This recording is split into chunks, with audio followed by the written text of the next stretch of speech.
ධර්ම දේශනා පවත්වන්නේ ලංකාවේ ඉඳලා ඉදිරිපෙළ අත්දැසී පඬිතුක හාමුදුරුවෝ වහන්සේ අපේ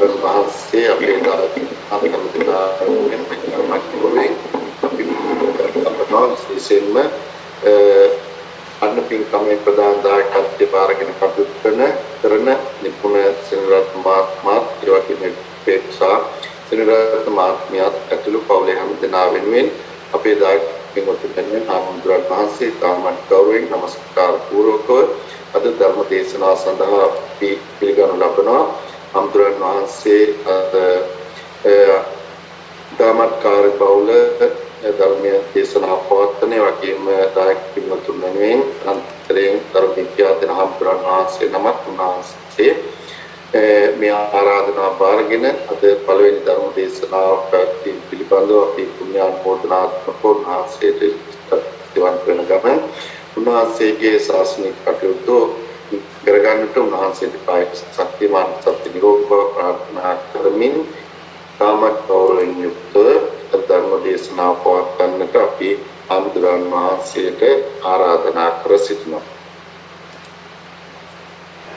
නමෝ තස්ස භගවතු අරහතෝ සම්මා සම්බුද්දස්ස නමෝ තස්ස භගවතු අරහතෝ සම්මා සම්බුද්දස්ස නමෝ තස්ස භගවතු අරහතෝ සම්මා සම්බුද්දස්ස එවං මේ සුතං ඒකං සමයං භගවා වාරාණසියං විහෙරති ඉසිපතනේ මිගදායේ තත්‍රකෝ භගවා පංච වග්ගයේ බික්ඛු ආමන්තේසි ද්වේමේ බික්කවේ අන්තා පබ්බජිතේන නසේවිතබ්බා යෝචායං කාමේසු කාමසු කල්ලිකානුයෝගෝ හීනෝ ගම්මෝ පෝතුච්චනිකෝ අනරියෝ අනත්ත සංහිතෝ යෝචායං අත්ත කිලමතානුයෝගෝ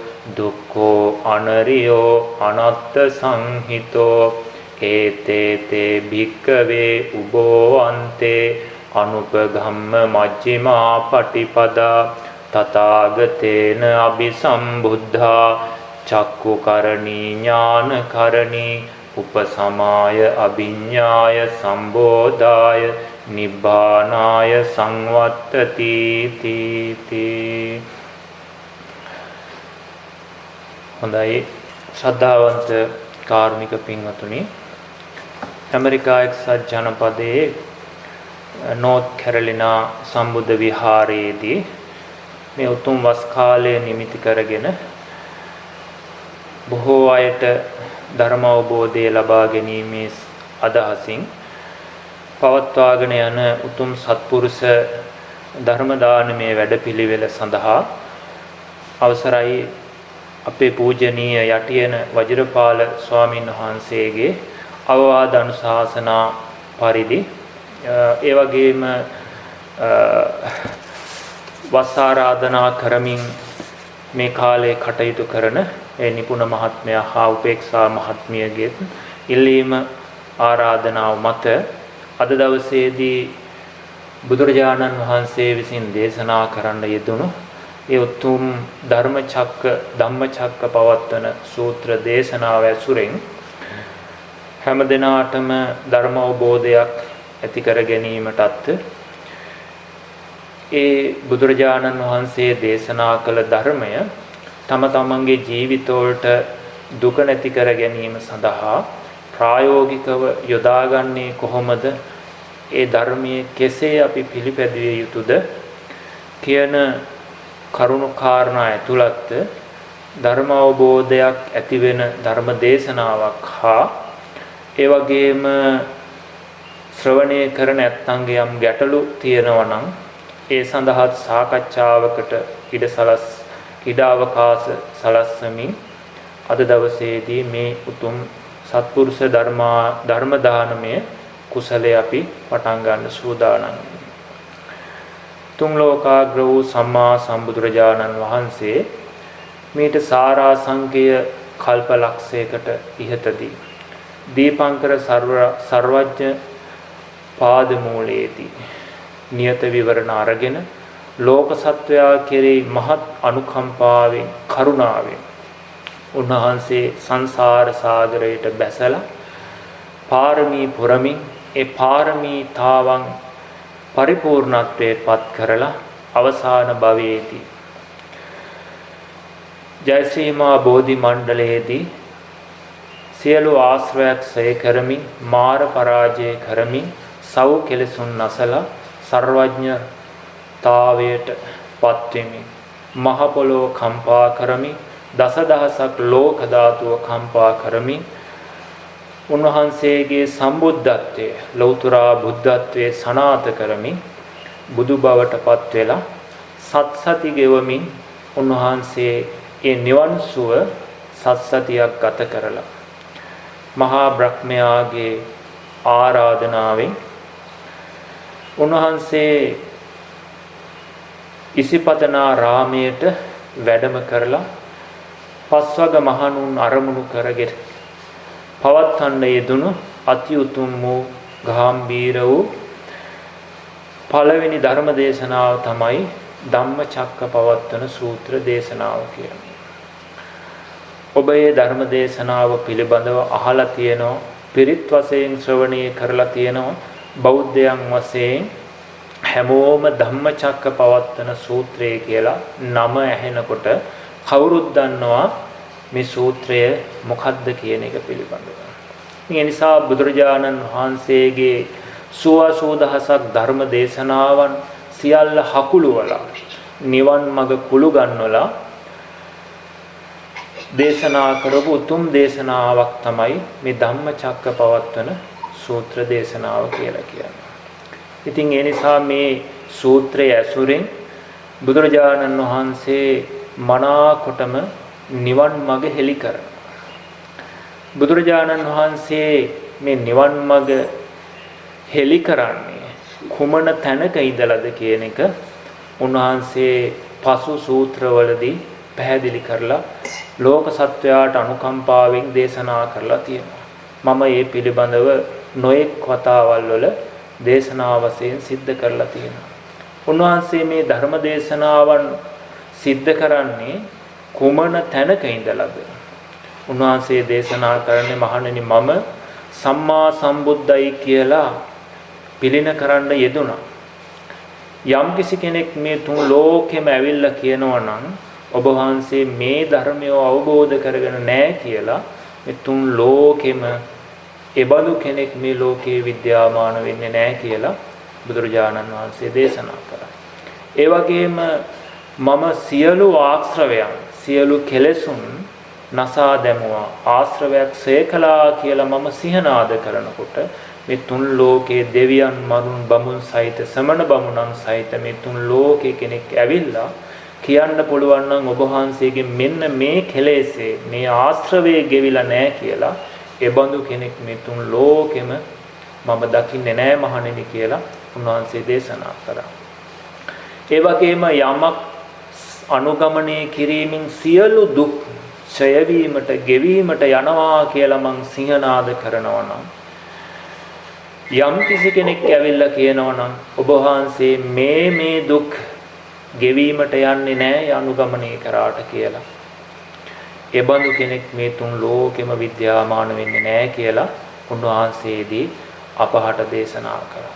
ඒ වගේම උන්වහන්සේ ලෝක සත්වයාට අන්තරායකයි, හානිදායකයි, විනාශේ පිරිහීම පිණිස පවතිනවා කියලා යම් ධර්මයක් දේශනා කරා නම් යම් කිසි කෙනෙක් ඇවිල්ලා කියනවා නම් මේ ධර්මයේ ශ්‍රවණය කළාට එයාලට අන්තරාකාරී නෑ කියලා යම් කිසි කෙනෙක් කියනවා නම් ඒ බඳු කෙනෙක් මේ තුන් ලෝකෙම මම බුදු වැසින් දකින්නේ නෑ කියන මෙන්න මේ කියන සතර විසරද ඥාණයට පැමිණිලා තමයි පින්වතුනි උන්වහන්සේ මේ සියලු ධර්මයන් දේශනා කරන්නේ.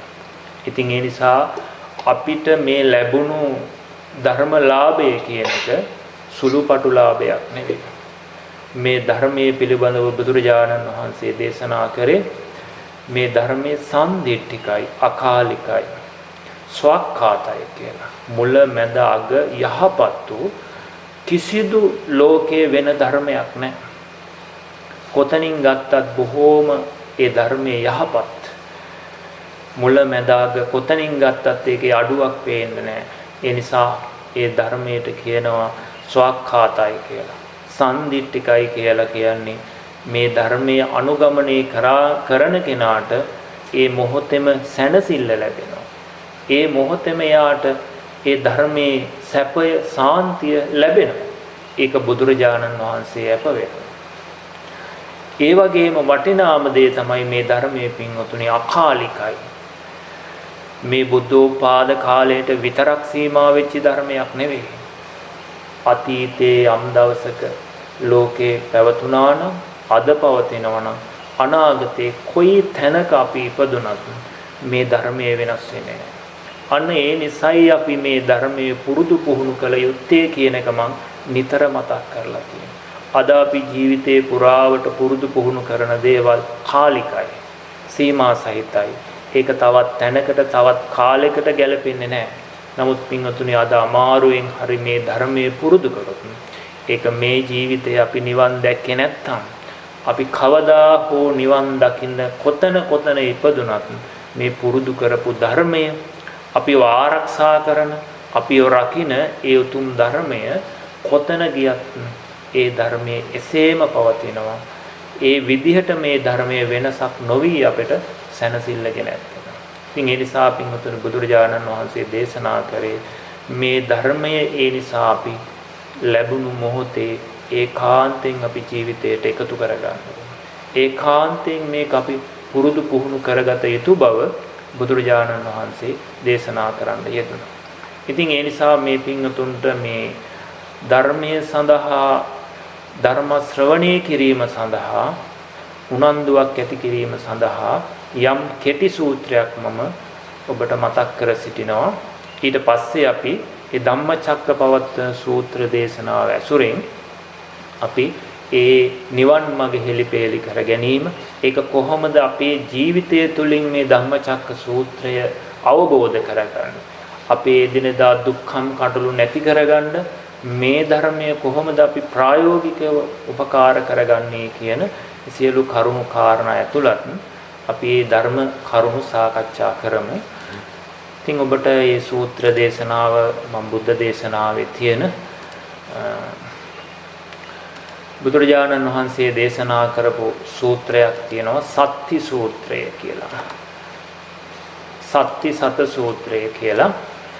ඉතින් අනේ සූත්‍රයේ තියෙන මහණෙනි යම්සේ වස්සියක් අවුරුදු 100ක් ආයුෂ ඇති අවුරුදු 100ක් ජීවත් වෙන සුළු පුරුෂයෙක් ඉන්නවනම් ඒ පුරුෂයාට මෙහෙම කියනවලු එම්බා පුරුෂය එව ඔබට පෙරවරුවේ සත් පහරවල් 100ක් ගහනවා, දවල් කාලයේ සත් පහරවල් 100කින් ගහනවා, පස්වරු කාලයේ සත් පහරවල් 100කින් හිංසා කරනවා.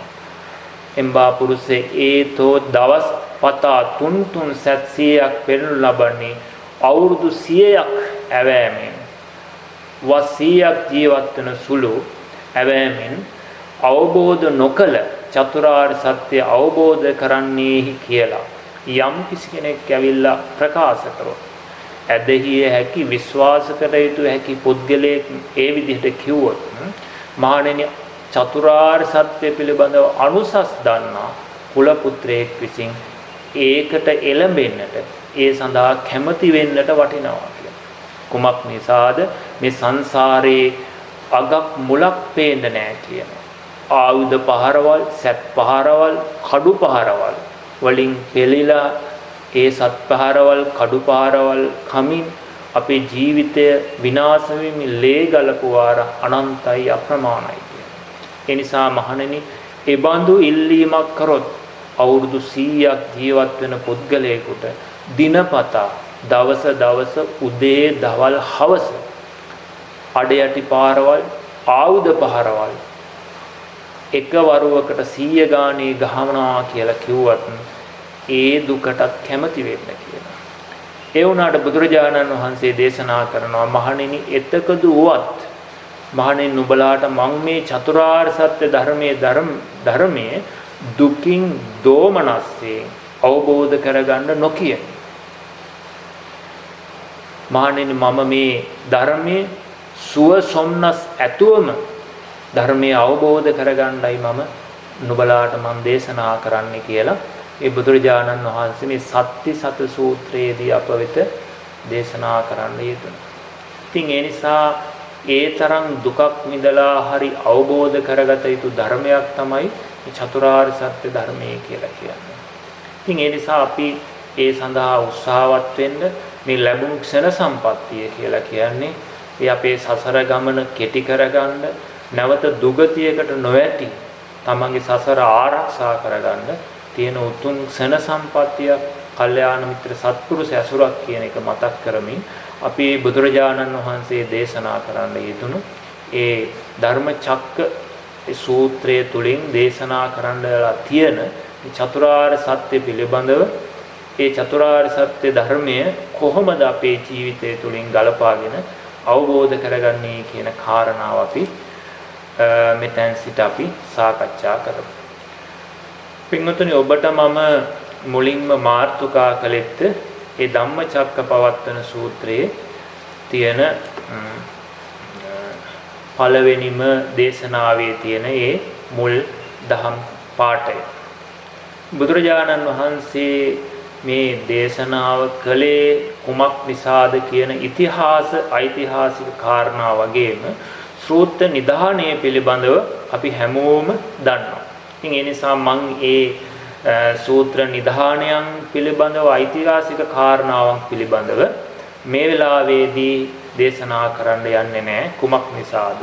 ඊට වඩා අපිට මේ කෙටි කාලය තුල මේ සූත්‍රය ඇතුලේ තියෙන අන්තර්ගත දහම් කරුණු ගොඩාක් අපිට හෙලිපෙහෙලි කරගන්න තියෙන නිසා බුදුරජාණන් වහන්සේ බරණැස් නුවර ඉසිපතනාරාමයට වැඩම කරලා උන්වහන්සේ එවකට තමන් වහන්සේ සමගම බවුන් වඩපු ඒ පස්වග මහණුන්ට ආමන්ත්‍රණය කරලා මේ විදිහට දේශනා කළා. "දේ මේ භික්කවේ අන්තා පබ්බජිතේන නසේවිතබ්බා යෝචායං කාමේසු කාමසුකල්ලිකානු යෝගෝ හීනෝ ගම්මෝ පෝතුක්ජනිකෝ අනරියෝ අනත්ත සංහිතෝ" කියලා. ඒ වගේම යෝචායන් අත්ත කෙලමතානු යෝගෝ දුක්ඛෝ අනරියෝ අනත්ත සංහිතෝ ඒතේතේ භික්කවේ උභෝවන්තේ අනුපගම්ම මජ්ක්‍ධිමා පටිපදා තථාගතේන අபிසම්බුද්ධා චක්කුකරණී ඥානකරණී උපසමාය අභිඤ්ඤාය නිබ්බානාය සංවත්තති. මහණෙනි කියලා උන්වහන්සේ ආමන්ත්‍රණය කරන්නේ මේ ලෝක සත්වයාවයි එතන ආමන්ත්‍රණය කරන්නේ. පොදු බුදුරජාණන් වහන්සේ මේ ධර්මයේ දේශනා කරනකොට භික්ෂුන් වහන්සේලා එතන වැඩ හිටියේ නැහැ. පළවෙනි භික්ෂුන් වහන්සේ පස්වග මහණුන් අතර කොණ්ඩඤ්ඤ මහරහතන් වහන්සේ තමයි ඒ පළවෙනි වරට ධර්මය අවබෝධ කරගන්නේ. ඉතින් ලෝක සත්වයාම අමතලා තමයි මහණෙනි කියලා උන්වහන්සේ දේශනා කරන්නේ. සසර බය දකින්න නිසා බික්ඛු කියන අර්ථයෙන් සංසාරේ බයං එක්කතිති බික්ඛු සසර බය දකින්න නිසා භික්ෂු කියන අර්ථේ යොදලා තියෙනවා. එතකොට උන්වහන්සේ දේශනා කරනවා මහණෙනි මේ අන්ත දෙක බෞද්ධයන් වශයෙන් අපි හැමෝම අනුගමනය නොකළ යුතුයි. කුමක්ද? යෝචායන් කාමේසු කාමසුකල්ලිකානෝ මේ කාමයේ ඇලී ගැලී වාසය කිරීම කියන එක. ඒ කාමසුකල්ලිකාන යෝගයේ පිළිබඳ උන්වහන්සේ අර්ථවත් කරනවා හීනෝ ගම්මෝ පෝතුක්ජනිකෝ අනරියෝ අනත්ත සංහිතෝ කියලා. අසුරු කරන්නේ කවුද? ඒ කාමසුකල් කාමයේ ඇලී ගැලී මත් වෙලා වාසය කරන්නේ ගාම්‍ය වූ ගැමි වූ බොහෝ කෙලෙස් ඇති පෝතුක්ජනිකා කියලා කියන්නේ බොහෝ කෙලෙස් වගුරුවන හීන වූ ඒ අනාර්ය වූ අනාර්ථ සංහිත වූ ඒ කාමසුකල්ලිකාන යෝගයේ කෙලෙස් සහිත නෝගත් පුහුදුන් අය විසින් තමයි ඒවා සාරය කොටගෙන ඉන්නේ කියලයි එතනදී බුදුරජාණන් වහන්සේ දේශනා කළේ. ඒ නිසා මේ කාමසුකල්ලිකානුയോഗය කියන්නේ කාමයන් ඇලී ගැලී වාසය කිරීම කියන එක අනර්ථ සහිත දෙයක්, හීන දෙයක්, ගැමියන්ට සාධාරණ දෙයක්. නුවණැති අය කවදාවත් ඒ වගේ ඇලී ගැලී වාසය කරන්නේ නැහැ. ඒ නිසා කාමය කියන්නේ බුදුරජාණන් වහන්සේ දේශනා කරේ ගිනි අඟුරු වලක් වගේ. ඒ වගේම මේ කුෂ්ඨයක් වගේ. ඒ වගේම බුදුරජාණන් වහන්සේ දේශනා කරන මේ කාමයේ ඉන්න කෙනා කවදාවත් තෘප්තියක් ලබන්නේ නැහැ. එයාට කවදාවත් ඒක ඇති කියලා හිතෙන්නේ නැහැ. ඒ නිසා ඒ කාමයන්ගේ මත් වෙච්ච අය කෙලස් වගුරුවමින් සංසාරේ නොඑක් දුක්ඛම් කටළු විදමින් සසර ඇවිදිනවා. බුදුරජාණන් වහන්සේ බාල පඬිත සූත්‍රයේ දේශනා කරන්නේ මහණෙනි අසූචියේම ඉපදිලා අසූචියේම ජීවත් වෙලා අසූචිම කාලා අසූචිම මිය යන සත්තුයි. අඳුරෙම ඉපදිලා අඳුරෙම ජීවත් වෙලා අඳුරෙම මිය යන සත්තුයි. තනකොළේම ජීවත් වෙලා තනකොළම කාලා තනකොළේම මිය යන සත්තු ඉන්නවා. මහ පොළොවේ පස්වල ඉපදිලා පොළොවේ ඉපදිලා මහ පොළොවේ පස්ම වල ජීවත් වෙලා ඒ පස්ම කාලා ඒකෙම මිය යන සත්තු ඉන්නවා. මහණෙනි මේ කාම නිසා, කාම ආසාව නිසා, රස තෘෂ්ණාව නිසා, රස තෘෂ්ණාවට ගිජු වීම නිසා මෙබඳු ආකාරයේ උප්පත්ති ලැබනවා කියලා බුදුරජාණන් වහන්සේ දේශනා කරනවා. ඉතින් ඒ නිසා අපි හැමෝම මේ කාමයන්ගේ ආදීනව පිළිබඳව දන්නවා. ඉතින් ඒ නිසා ඒ නුවණැති අය විසින් ජීවත් වීම සඳහා අපි ඒ වෙනුවෙන් කටයුතු කරනවා මිසක් මේ කාමයෝ කියලා කියන්නේ කවදාවත් ඒවා මමයනේ කළ යුතු මගේ කියලා ගත යුතු දේවල් නෙවෙයි. අනන්ත ජාති සංසාරේ අපි මේ निराදී දුක් විඳින්මින් සසර තවමත් සැරිසරන්න උනේ මේ කාමයන් පිළිබඳව ආශාවක් අරගන්න බැරි වෙච්ච නිසා. ඒ නිසා බුදුරජාණන් වහන්සේ දේශනා කරේ ඒකයි. ඒවා අනරියයි, අනර්ථ සංහිතයි. දුක්ඛ දේවල්. ඒ වගේම තවත් බෞද්ධයන් විසින් සේවනයේ නොකළ යුතු අන්තයක් තමයි මේ අත්ත කෙලමතාන යෝගී කියන එක. අත්ත කෙලමතාන යෝගය කියලා කියන්නේ ශරීරයට දැඩි දුක් දෙමින් නිවන් මඟ වෙනත් පැති වලින් අනාර්ය වූ වෙනත් මාර්ගයන්ගෙන් සොයන එක. ඉතින් ඒක ඇත්තටම අද දවසේදී බොහෝ විට අපිට දකින්න අහන්න ලැබෙන අඩුයි. ශරීරයට දුක් දීලා දුක කෙලවර කරගන්න පුළුවන් කියන දර්ශන ඇතැම් ශාස්ත්‍රඥ ගාව තිබුණා. ඒ නිසා ඒක බුදුරජාණන් වහන්සේ අර්ථවත් කළේ අනරියෝ අනත්ත සංහිතෝ කියලා විතරයි. හීනයි ග්‍රාම්‍යයි පුතුක්ජනිකයි කියලා එතරදී බුදුරජාණන් වහන්සේ දේශනා කරේ නැහැ. ඒක උන්වහන්සේ දේශනා කරේ අනරියෝ අනත්ත සංහිතෝ කියලා. යෝචායන් අත්ත කෙලමතාන යෝගෝ දුක්ඛෝ අනරියෝ අනත්ත සංහිතෝ. මේ අන්ත දෙක බෞද්ධයන් විසින් පැවිද්දන් විසින් සේවනයේ නොකළ යුතුයි. මේ විදියට උන්වහන්සේ දේශනා කරලා බුදුරජාණන් වහන්සේ ඒතේතේ භික්ඛවේ උභෝවන්තේ අනුපගම්ම මජ්ක්‍ධිමා පටිපදා තථාගතේන අபிසම්බුද්ධා චක්කුකරණී ඥානකරණී උපසමාය අභිඥාය සම්බෝධාය නිබ්බානාය සංවත්තති. මහණෙනි මේ නිවනට සමීප දහම් ඇස ඇති කරන මධ්‍යම ප්‍රතිපදාවෙන් මා විසින් ධර්මයේ දේශනා කරනවා කියලා. කුමක්ද මේ මධ්‍යම ප්‍රතිපදාව? අයමේව අරියෝ අට්ඨංගිකෝ මග්ගෝ සේයති දං සම්මාදිට්ඨි සම්මා සංකප්පෝ සම්මා වාචා සම්මා කම්මන්තෝ සම්මා ආජීවෝ සම්මා වායාමෝ සම්මා සති සම්මා සමාධි කියලා මේ මධ්‍යම ප්‍රතිපදාවෙන් තථාගතයන් වහන්සේ ලෝක සත්වයා සසරෙන් එතර කරවන්න දේශනා කරනවා කියලා උන්වහන්සේ එදා ධම්මචක්ක සූත්‍රයේදී දේශනා කරා. එතකොට ඇත්තටම බෞද්ධයන් විසින් සේවනය කළ යුත්තේ මේ මධ්‍යම ප්‍රතිපදාව. එතකොට මේ මධ්‍යම ප්‍රතිපදාව බුදුරජාණන් වහන්සේ දේශනා කරන දෙවැදෑරුම් වෙනවා. සම්මා දිට්ඨි පහම් භික්ඛවේ ද්වයං වදාමි කියලා. සාසවා පුණ්‍ය භාගියා උපදිවේපක්කා කියලා එක සම්මාදිට්ඨියක් තියෙනවා. ඒ වගේම තව සම්මාදිට්ඨියක් තියෙනවා.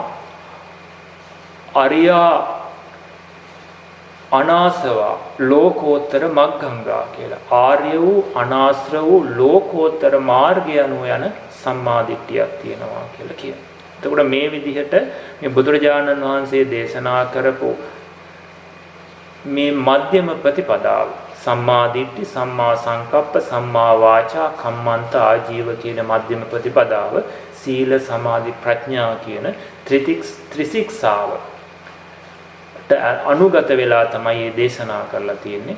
එතකොට මේ මධ්‍යම ප්‍රතිපදාව අපිට ලෞකිකවත් කෙනෙකුට දියුණු කරන්න පුළුවන්.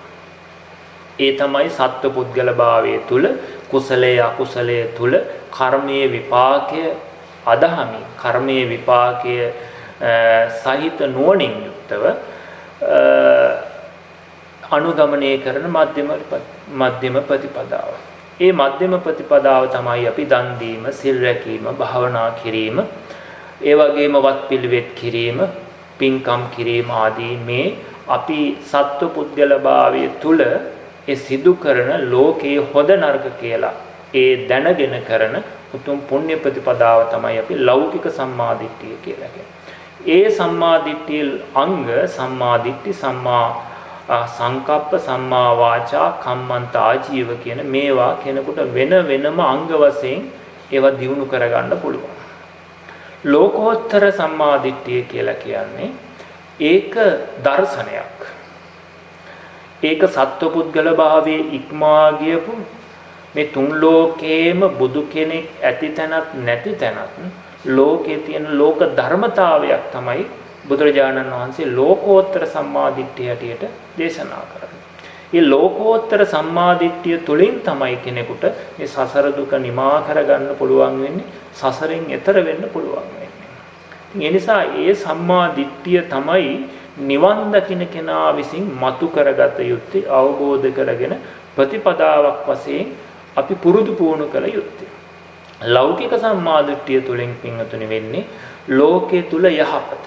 අපි දුගතියට වැටෙන්නේ නැතුව අපිට සසර සැපවත්ව සංසාරයේ සැපවත්ව ගත කරන්න පුළුවන්කම තියෙනවා. අපිව ආරක්ෂා වෙලා ලෞකික සම්මාදිට්ඨිය තුළ. ඒ තුල ඉන්න කෙනාට තමයි ලෝකෝත්තර සම්මාදිට්ඨිය ලැබිය යුත්තේ. ලෞකික සම්මාදිට්ඨියක් නැති කෙනෙක් ලෝකෝත්තර සම්මාදිට්ඨිය හොයන්න කියොත් එයා වැටෙන්නේ උච්ඡේද දෘෂ්ටියට කියලා බුදුරජාණන් වහන්සේ පෙන්නනවා. සත්පුද්ගලයෙක් නැහැ, කරන කියන අකුසල් නැහැ කියලා මේ සත්පුද්ගල භාවයෙන් තොරයිනේ ලෝකෝත්තර සම්මාදිට්ඨිය. ඒ නිසා ලෞකික සම්මාදිට්ඨිය පිළිබඳ අවබෝධය නැති කෙනා උච්ඡේද දෘෂ්ටියට වැටෙනවා. ඒ නිසා ලෞකික සම්මාදිට්ඨිය හොඳ ආකාරව අවබෝධ කරගත් ඒ පුණ්‍ය ප්‍රතිපදාව තුළ ඉන්න කෙනා ලෝකෝත්තර සම්මාදිට්ඨිය ශ්‍රවණය කරලා ඒක තේරුම් අරගෙන අවබෝධ කරගන්න උත්සාහවත් වෙනවා. එතකොට දැන් අද අපි කතා කරන්නේ ඒ වගේම බුදුරජාණන් වහන්සේ මේ ධම්මචක්ක සූත්‍ර දේශනාවෙන් ඉදිරිපත් කරලා තියෙන ලෝකෝත්තර සම්මාදිට්ඨිය. හැබැයි ඒත් කෙනෙකුට ලෞකික සම්මාදිට්ඨියත් මෙතනින් මතු කරගන්න පුළුවන්. නමුත් මේ පස්වග මහණුන් අතර කොණ්ඩඤ්ඤ මහරහතන් වහන්සේ ඇතුළු 18 කෝටියක් බ්‍රහ්මයන් නිවන් දැක්කේ එතනින් පටන් ගත්තේ ලෝකෝත්තර සම්මාදිට්ඨිය උන්වහන්සේ විසින් දේශනා කරපු නිසා.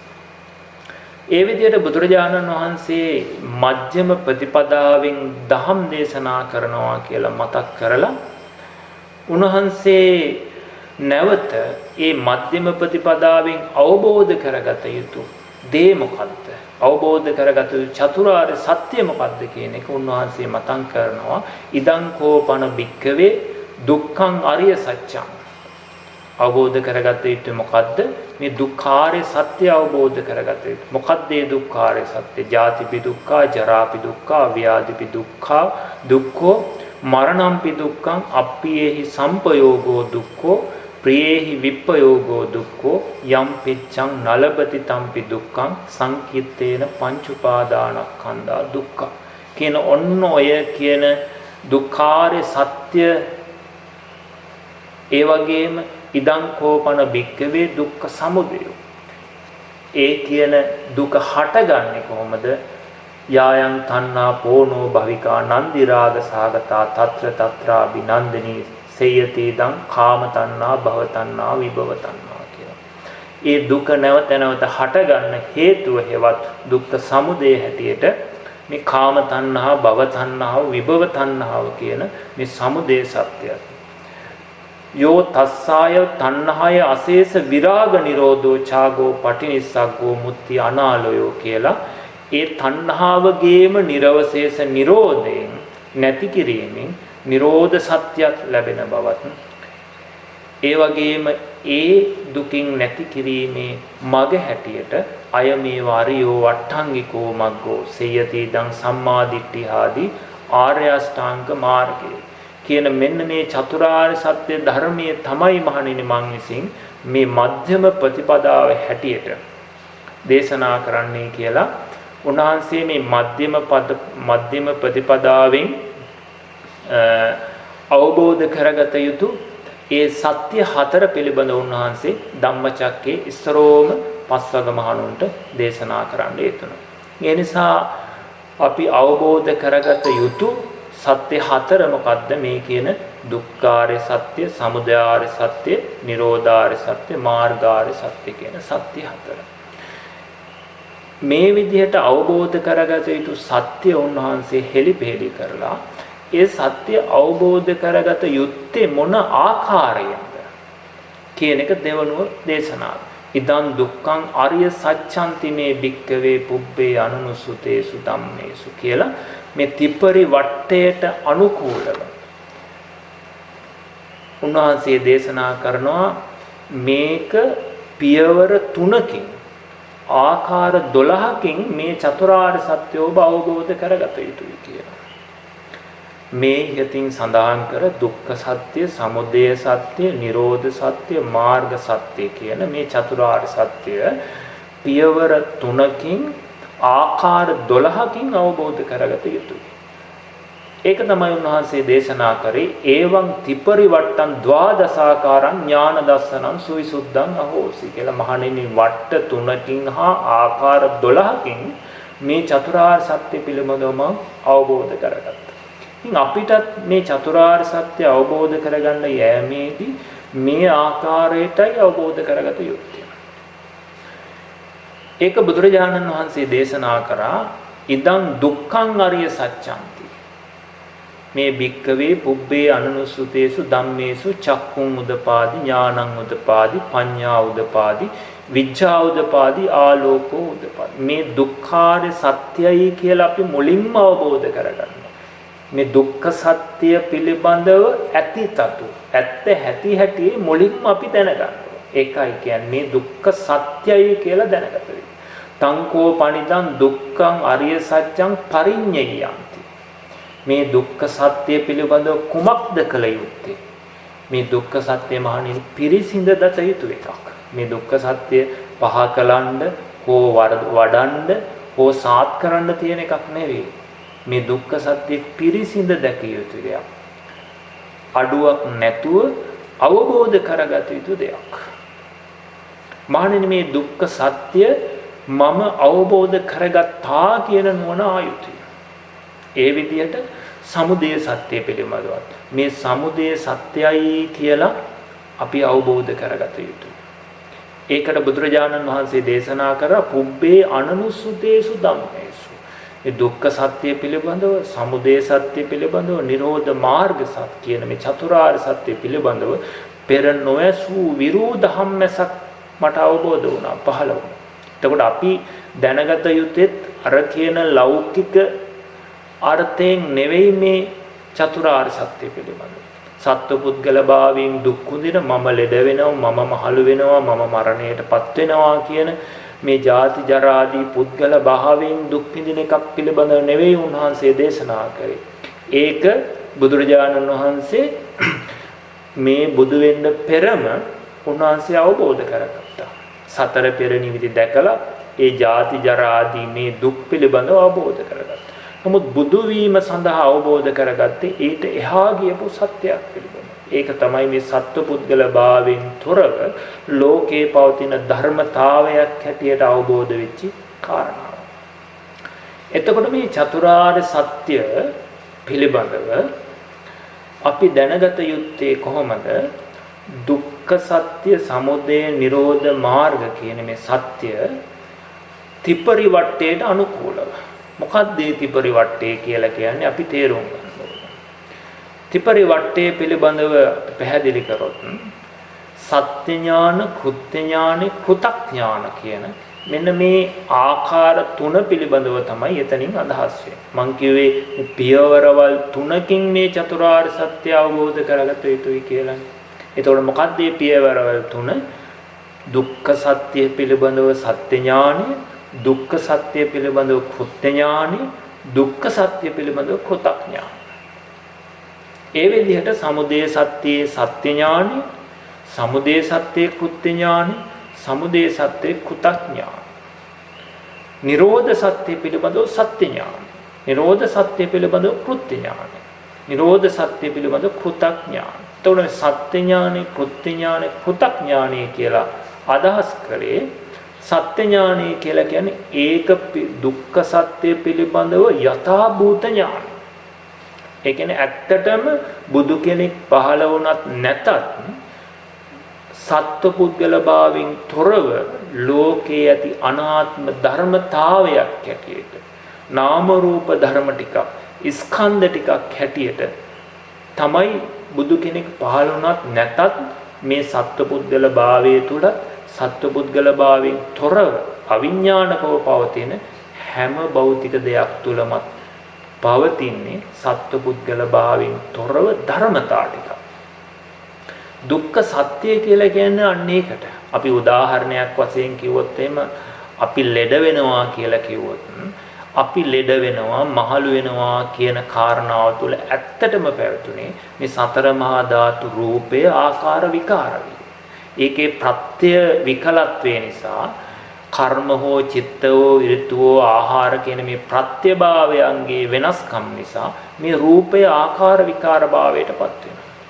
ඒ රූපය විකාර වෙනකොට අපි මේ රූපය පිළිබඳව ඇති කරගෙන තියෙන සත්පුද්ගල අදහස නිසා අපිට අදහස් ටිකක් එනවා, මම ලෙඩ වෙනවා, මම මහලු වෙනවා කියලා අපි තුල විපරිත අදහස් ටිකක් තියෙනවා. මොකද බුදුරජාණන් වහන්සේ දේශනා කරන්නේ අපි ඒ විදිහට විපරිත අදහස් තුලින් කටයුතු කරත් දුක්ඛ සත්‍ය හැටියට පවතින්නේ මොකද්ද? මේ කියන සත්පුද්ගල භාවයෙන් තොර අනාත්ම වූ නාම රූප ධර්මතා ටිකක්. අන්න ඒ විදිහට තමයි දුක්ඛ සත්‍ය පිළිබඳව සත්‍ය ඥානය කියලා කියන්නේ. ඇත්තටම දුක කියලා පවතින්නේ මොකද්ද? අපි ගවේෂණය කරොත් අපිට හම්බෙන්න ඕනේ අන්න ඒක වෙනස් කරන්න බැරි වෙන්න ඕනේ.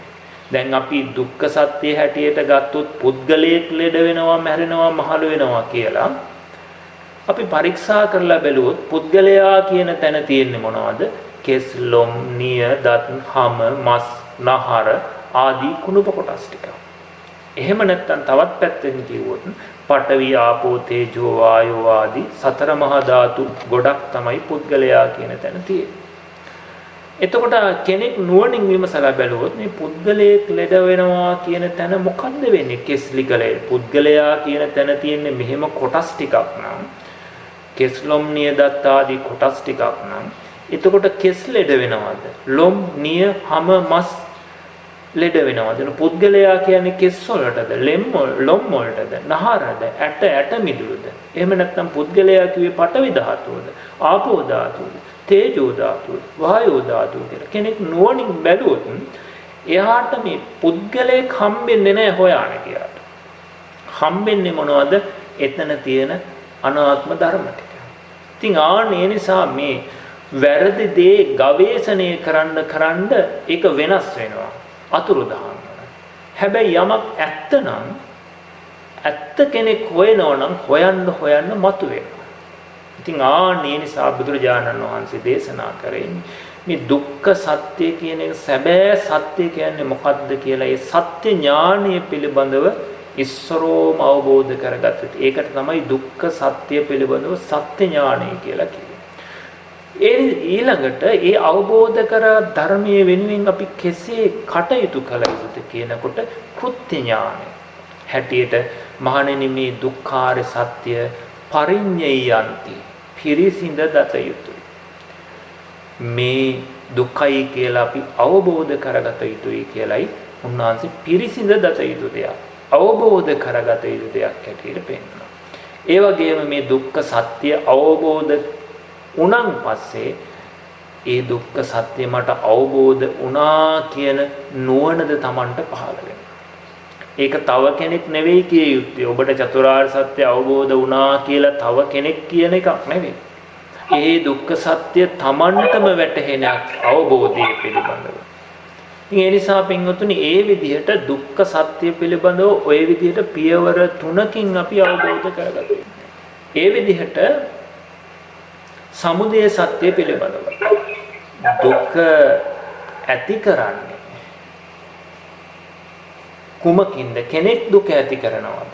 අපිට දුකක් ආවහම අපි කල්පනා කරන්නේ අහවලා නිසා දුක ආවේ, අහවලා නිසා තරහ ආවේ, අහවල් දේ නිසායි මට දුක ආවේ, අහවල් දේ නැති වෙච්ච නිසායි දුක ආවේ කියලා අපි හැම වෙලාවෙම මේ දුක ඇතිවන හේතුව හොයන්නේ බාහිරින්. නමුත් බුදුරජාණන් වහන්සේ දේශනා කරන්නේ දුකට හේතුව කුමක්ද? තණ්හාව කියලා. එතකොට මේ දුක්ඛ සමුදය සත්‍ය කියන්නේ කෙනෙක් පුද්ගලයෙක් ඇති කරන දෙයක් නෙවෙයි. ඒකත් සත්ව පුද්ගල නොවුණු අනාත්ම වූ ධර්මතාවයක් හේතුවක් නිසා වෙන්නේ කියලා. මේ දුකට හේතුව තණ්හාවයි. තවත් විදිහකින් කිව්වොත් අවිද්‍යාව භව තණ්හාව කියන මෙන්න මේ මූල ක්ලේශ දෙක නිසා දුක නැවත නැවත හට ගන්නවා. අර කියන ජාති ජරා මරණ ශෝක පරිදේව දුක් දුම්නස් මේ සියල්ලම කුමක් නිසාද හටගන්නේ? තමන් තුලම යෙදෙන අවිද්‍යාව හා තණ්හාව නිසායි හටගන්නේ. ඒ නිසා අපි දුකට හේතුව දැකිය යුත්තේ තමා තුලින්මයි. තමා තුල ඇති අවිද්‍යාව තණ්හාව නිසාමයි මේ දුක හටගන්නේ කියලා එතනනුයි දුක්ඛ සමුදය සත්‍ය දැකිය යුත්තේ. ඒ නිසා බුදුරජාණන් වහන්සේ මේ කොහොමද දුක්ඛ සමුදය සත්‍ය පිළිබඳව අපි අවබෝධ කරගන්නේ කියන එක පිළිබඳව දේශනා. එතකොට දුක්ඛ සමුදය සත්‍යයේ සත්‍ය ඥානයකුත් තියෙනවා. සමුදය සත්‍ය පිළිබඳව සත්‍ය ඥානය කියන්නේ මොකද්ද? දුක ඇති කරන්නේ කෙනෙක් පුද්ගලයෙක් නෙවෙයි. දුක ඇති කරන්නේ තමා තුළම මේ ස්කන්ධයන් තුළම යෙදෙන අවිද්‍යාව හා තණ්හාවයි දුකට හේතුව කියලා අපි දැක්ක යුතුයි. ඒක අපි අවබෝධ කරගත යුතුයි. මේ දුක්ඛ සමුදය සත්‍යයි කියලා ඒ විදිහට අපි දැක්ක යුතුයි. ඊට පස්සේ මේ දුක්ඛ සමුදය සත්‍ය පිළිබඳව කුමක්ද කළ යුත්තේ? මේ දුක්ඛ සමුදය සත්‍ය පිළිබඳව මහණෙනි පහතබ්බන්ති මේ භික්ඛවේ. දුක්ඛ සමුදය සත්‍ය පහ කළ යුතු එකක්, දුරු කළ යුතු එකක්. ඒ නිසා පින්වතුනි අපිට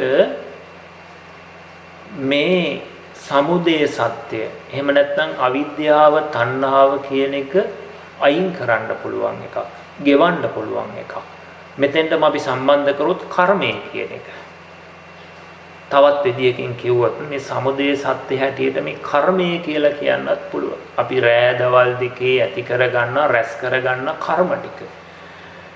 එතකොට මේ රැස් කරගන්න කර්ම ටික ක්ෂය කරන්න පුළුවන්, ගෙවලා දාන්න පුළුවන්.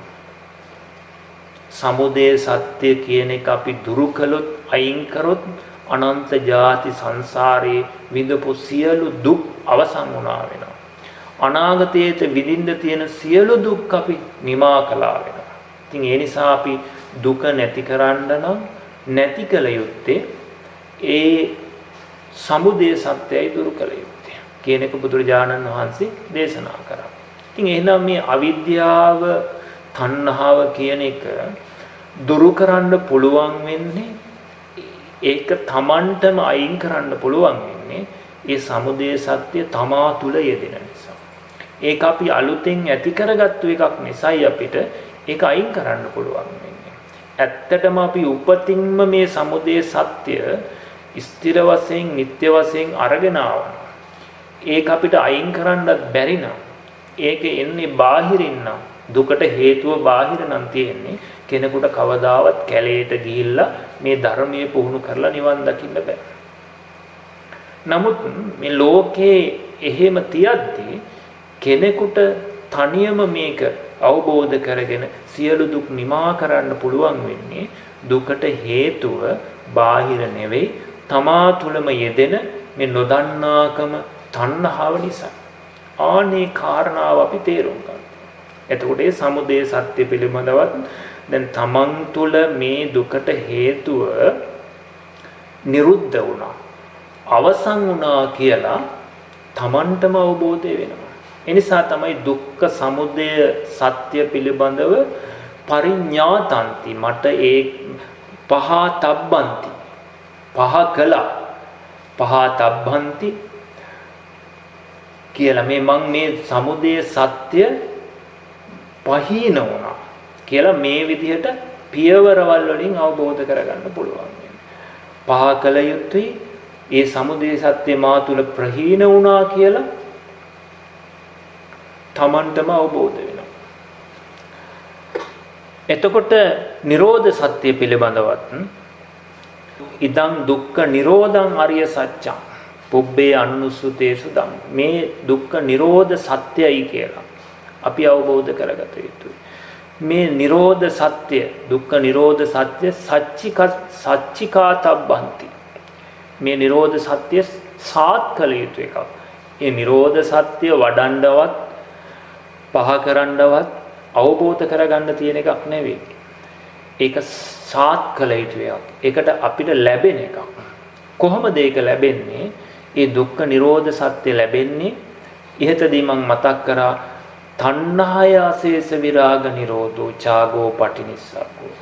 තණ්හාවගේම නිර්වශේෂ සියලු ආකාරයෙන් නිරෝධයෙන්ම තමයි නිරෝධ සත්‍ය ලැබෙන්නේ. එතකොට තවත් විදිහකට කිව්වොත් මේ අවිද්‍යාව තණ්හාව කියන එක සහ මුලින්ම යම් කිසි කෙනෙකුගේ නිරුද්ධ වුණොත් අන්න එදාට ඔහුට නිරෝධ සත්‍යයේ පිහිටනවා.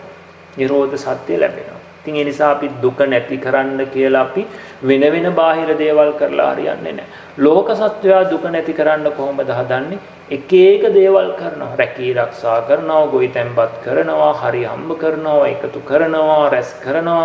එයි මේ දුක නැති කරන්න කියලා. නමුත් බුදුරජාණන් වහන්සේ දේශනා කරේ ඔතනින් දුක නැති වෙන්නේ නැහැ.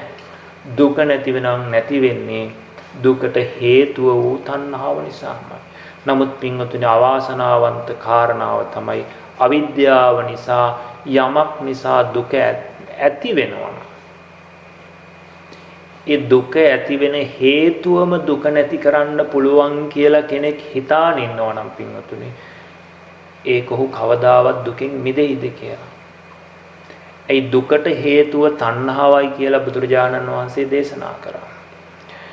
එතකොට ඒ තණ්හාවම අපි ආසාව තණ්හාව කියන එකෙන් අපි දේවල් පස්සේ යනවනම් එකතු කරනවනම් අපි මේ දුකෙන් මිදෙන්න කියලා ආසාවෙන් තණ්හාවෙන් කටයුතු කරනවනම් ඇත්තටම එයා හැමදාම රෑ දවල් දෙකේ දුක තමයි රැස් කරන්නේ. දුක තමයි එකතු කරන්නේ. දුක්ඛ රූපම් භික්ඛවේ අභිනන්දති දුක්ඛං සෝ අභිනන්දති. මහණේ යම් කිසි කෙනෙක් රූපයට ආසා කරනවා නම් දුකට යලුම් කරන්නේ. ඉතින් යම් කිසි කෙනෙක් දුකට ඇලුම් කරනවා නම් ඔහු දුකෙන් මිදෙනවද කියලා බුදුරජාණන් වහන්සේ දේශනා කරනවා. ඉතින් අනේ නිසා මේ දුක්ඛ නිරෝධ සත්‍ය කියලා කියන්නේ මොකද්ද? මේ අවිද්‍යාව තණ්හාව තමයි දුක්ඛ නිරෝධ සත්‍ය. හැටියට ඒ වගේම අපිට තව විදිහට කිව්වොත් මේ සියලු ආකාරයෙන් ස්කන්ධ ධාතු ආයතනයන්ගේ නිර්වශේෂ නිරෝධය හෙවත් නිවන දුක්ඛ සත්‍ය හැටියට බුදුරජාණන් වහන්සේ දේශනා කළා. එතකොට මේ නිවන ලැබෙන්නේ කොහොමද? මේ සියලු ආකාරයෙන්ම තණ්හාවගේ ගෙවීම. ඊට පස්සේ බුදුරජාණන් වහන්සේ දේශනා කළා ඉදං දුක්ඛ නිරෝධගාමිනී පටිපදා. අරිය සත්‍යන්ති මේ භික්ඛවේ පුබ්බේ අනනුස්සුතේසු ධම්මෝසු කියලා. මානනි මේ දුක නැති කරන මාර්ගයයි මේකයි කියලා අපි අවබෝධ කරගත යුතුයි. ඒ නිසා මාර්ගයක් දන්නේ නැතුව අපිට මේ ගමන යන්න බෑ. ඉතින් ඒ නිසා අපි භාවනා කරනවා කියලා මාර්ගයේ පිළිබඳ නොදැන සම්මාදිට්ඨිය, සම්මා සංකප්පය, සම්මා වාචා, කම්මන්ත, ආජීව, ඒ වගේම සම්මා සතිය, සම්මා සමාධිය කියලා කියන්නේ මොකද්ද කියලා හරි ආකාරව තේරුමක් නැතුව, ඒ පිළිබඳව දැක්මක් නැතුව බොහෝ අය භාවනා කරනවා. පිළිකුල් භාවනාව, ධාතු කර්මස්ථානයේ ආනාපාන සතිය මේ දේවල් කරනවා. අවුරුදු ගණන් ඒ විදියට භාවනා කරනවා. හැබැයි ඒ අයගෙන් ඇහුවොත් එහෙම පිළිකුල් භාවනාව තුලින් කොහොමද චතුරාර්ය සත්‍ය ධර්මය අවබෝධ වෙන්නේ? කෙස් ටික තුලින් කොහොමද මම චතුරාර්ය සත්‍ය මතු කරගන්නේ? ලොම්, නිය, දත්, හම්, මස්, නහර තුලින් කොහොමද ඔබට චතුරාර්ය සත්‍ය අවබෝධ වෙන්නේ කියලා ඇහුවොත් සමහර විට බොහෝ අයට ඒක තේරෙන්නේ නැහැ. ඊට හේතුව තමයි මොනෝහාරි භාවනාවක් කරාට ඒ භාවනාව, ඒ කර්මස්ථානයේ තුලින් කොහොමද නිවන් දකින්නේ කියන ඒ දුක්ඛ නිරෝධගාමිනී පටිපදාව පිළිබඳව ඇතිතතු නොදැනීම. ඉතින් ආනේ නිසා පින්වතුනි, නිවන් දකින මාර්ගය වන මධ්‍යම ප්‍රතිපදාව හෙවත් මේ ආර්ය අෂ්ටාංග මාර්ගය පිළිබඳව අපි ඒ භාවනා කරන කෙනා විසින් මනසේ දැනගත යුතු දේ. එතකොට මාර්ග සත්‍ය පිළිබඳව සත්‍ය ඥානය, මාර්ග සත්‍ය පිළිබඳව කෘත්‍ය ඥානය, මාර්ග සත්‍ය පිළිබඳව කෘතඥානය කියලා මේ මාර්ග සත්‍යයත් ආකාර පියවරවල් තුනක් තියෙනවා. ඇත්තටම සම්මා දිට්ඨි, සම්මා සංකප්ප ආදී මේ අංගාට අපි වෙන වෙනම දැනගත යුතුයි. සම්මා දිට්ඨිය කියන්නේ මොකද්ද? එතනනොත් නිවන් දකින මේ ලෝකෝත්තර මාර්ගයේ අනුව යන ලෝකෝත්තර සම්මා දිට්ඨිය කියන්නේ මොකද්ද?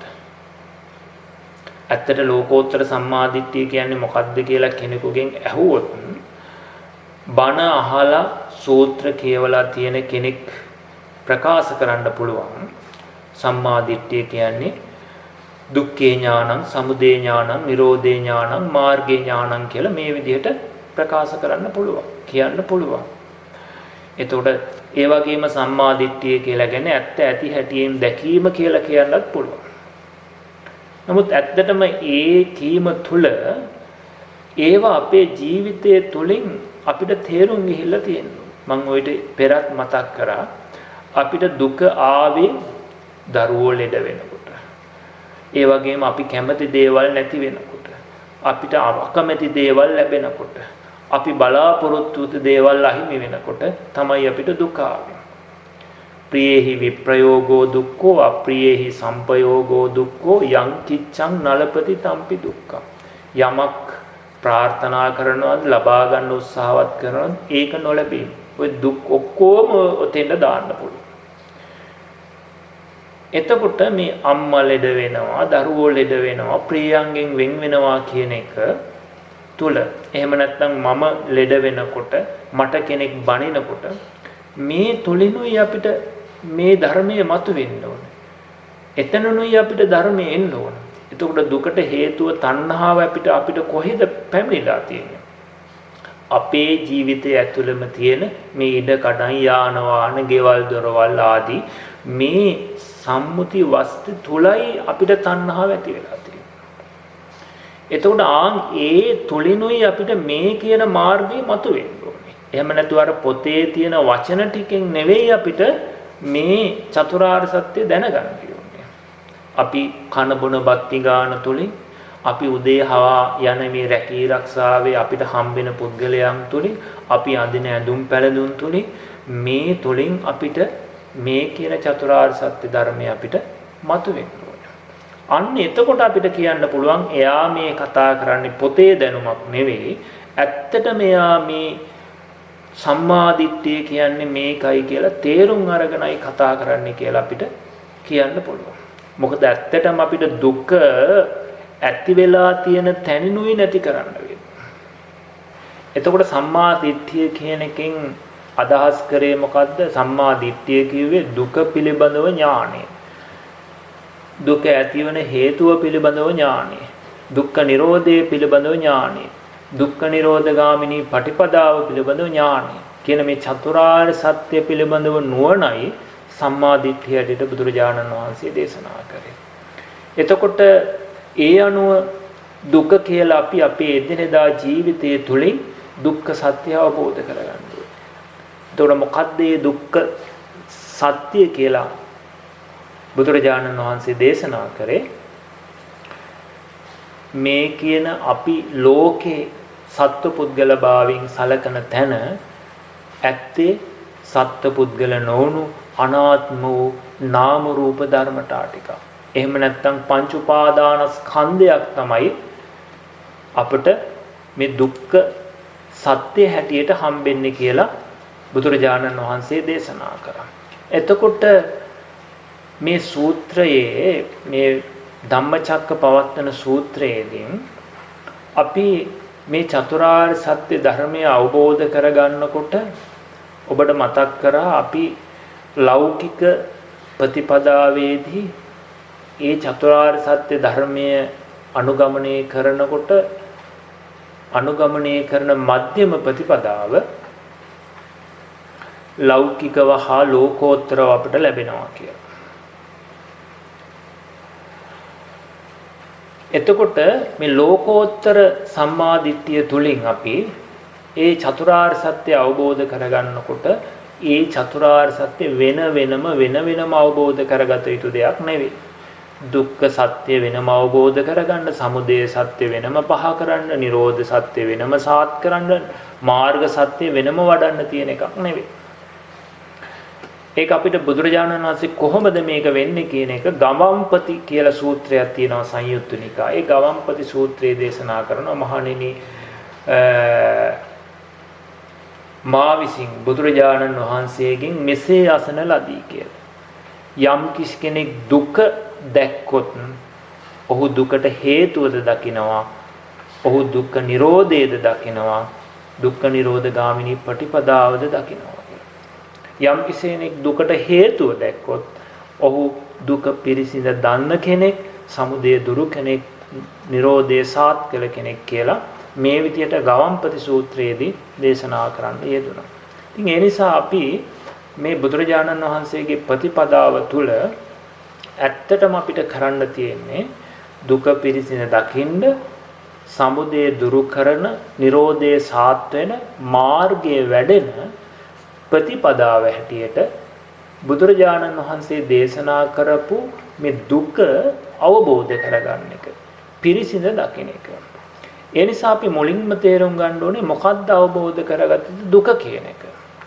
අන්න එතකොට තමයි අපිට හම්බෙන්නේ බුදුරජාණන් වහන්සේ මේ සියලු දුක් එකට කැටි කරලා හකුළුවලා දේශනා කරන්න යෙදුනා සංකිට්ඨේන පංච උපාදානස්කන්ධා කියලා. කෙටියෙන්ම කියනවා නම් මේ රූප, වේදනා, සංඥා, සංකාර, විඥාන කියන මේ පංච උපාදානස්කන්ධය තමයි දුක හැටියට, දුක්ඛ සත්‍ය හැටියට මේ කෙටියෙන් හකුළුවා කිව්වොත් පංච උපාදානස්කන්ධය. ඒතර පංච උපාදානස්කන්ධය තමයි මේ ලෙඩ වෙනවා, මහලු වෙනවා, මරණයටපත් වෙනවා.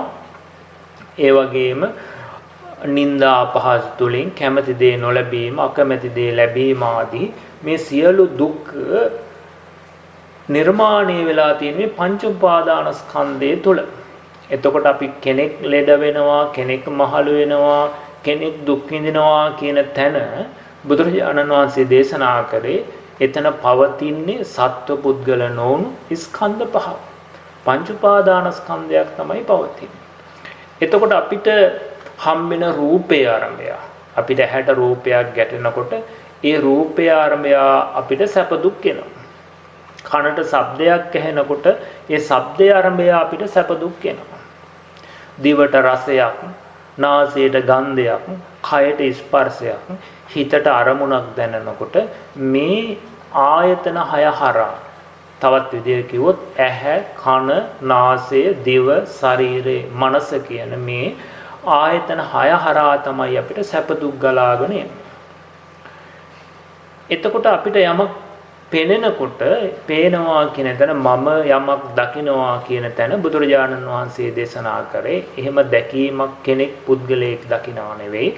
ඒ ඇහැට රූපයක් ගැටීම නිසා මේ ස්කන්ධ පහක් තමයි හටගන්නේ, පංච උපාදානස්කන්ධය. අපිට පෙනීම කියන තැන තියෙන පංච උපාදානස්කන්ධයක් කියලා නොදන්නා අවිද්‍යාව නිසා අපි අනන්ත ජාති සංසාරේ ඒ පෙනෙන දේ ආරම්භය අපි සත්තු පුද්ගල අදහස් අපි ඇති කරගෙන තියෙනවා.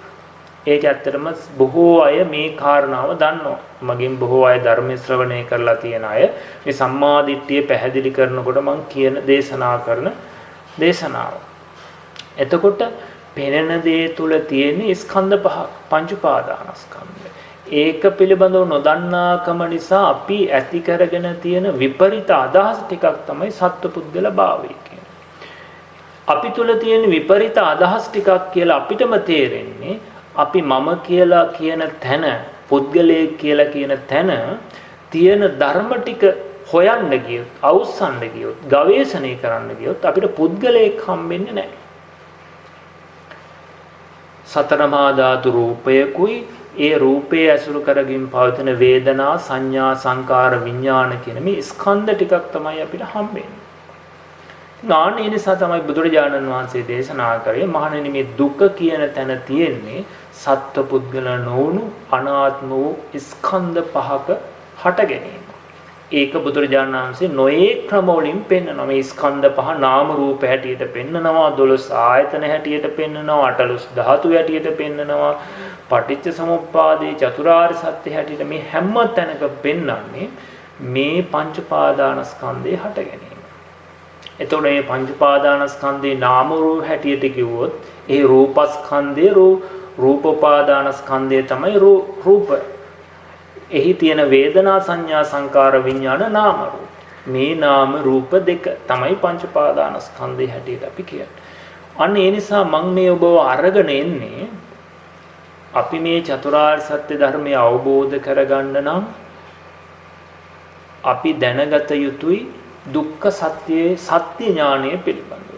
ඒ දුක්ඛ සත්‍යයේ සත්‍ය ඥානය, දුක කියන්නේ මොකද්ද කියලා දැනගෙන ඒ දුක අවබෝධ කරගන්නකොට මට පේන තැන, ඇහෙන තැන තියෙන්නේ මෙන්න මෙහෙම ධර්මතා ටිකක් කියලා කෙනෙකුට වැටහෙනකොට අන්න යාර රූපය කෙරෙහි, වේදනාව කෙරෙහි ඇති කරගෙන තියෙන සත්වපුද්ගල අදහස ගැලවිලා යනවා.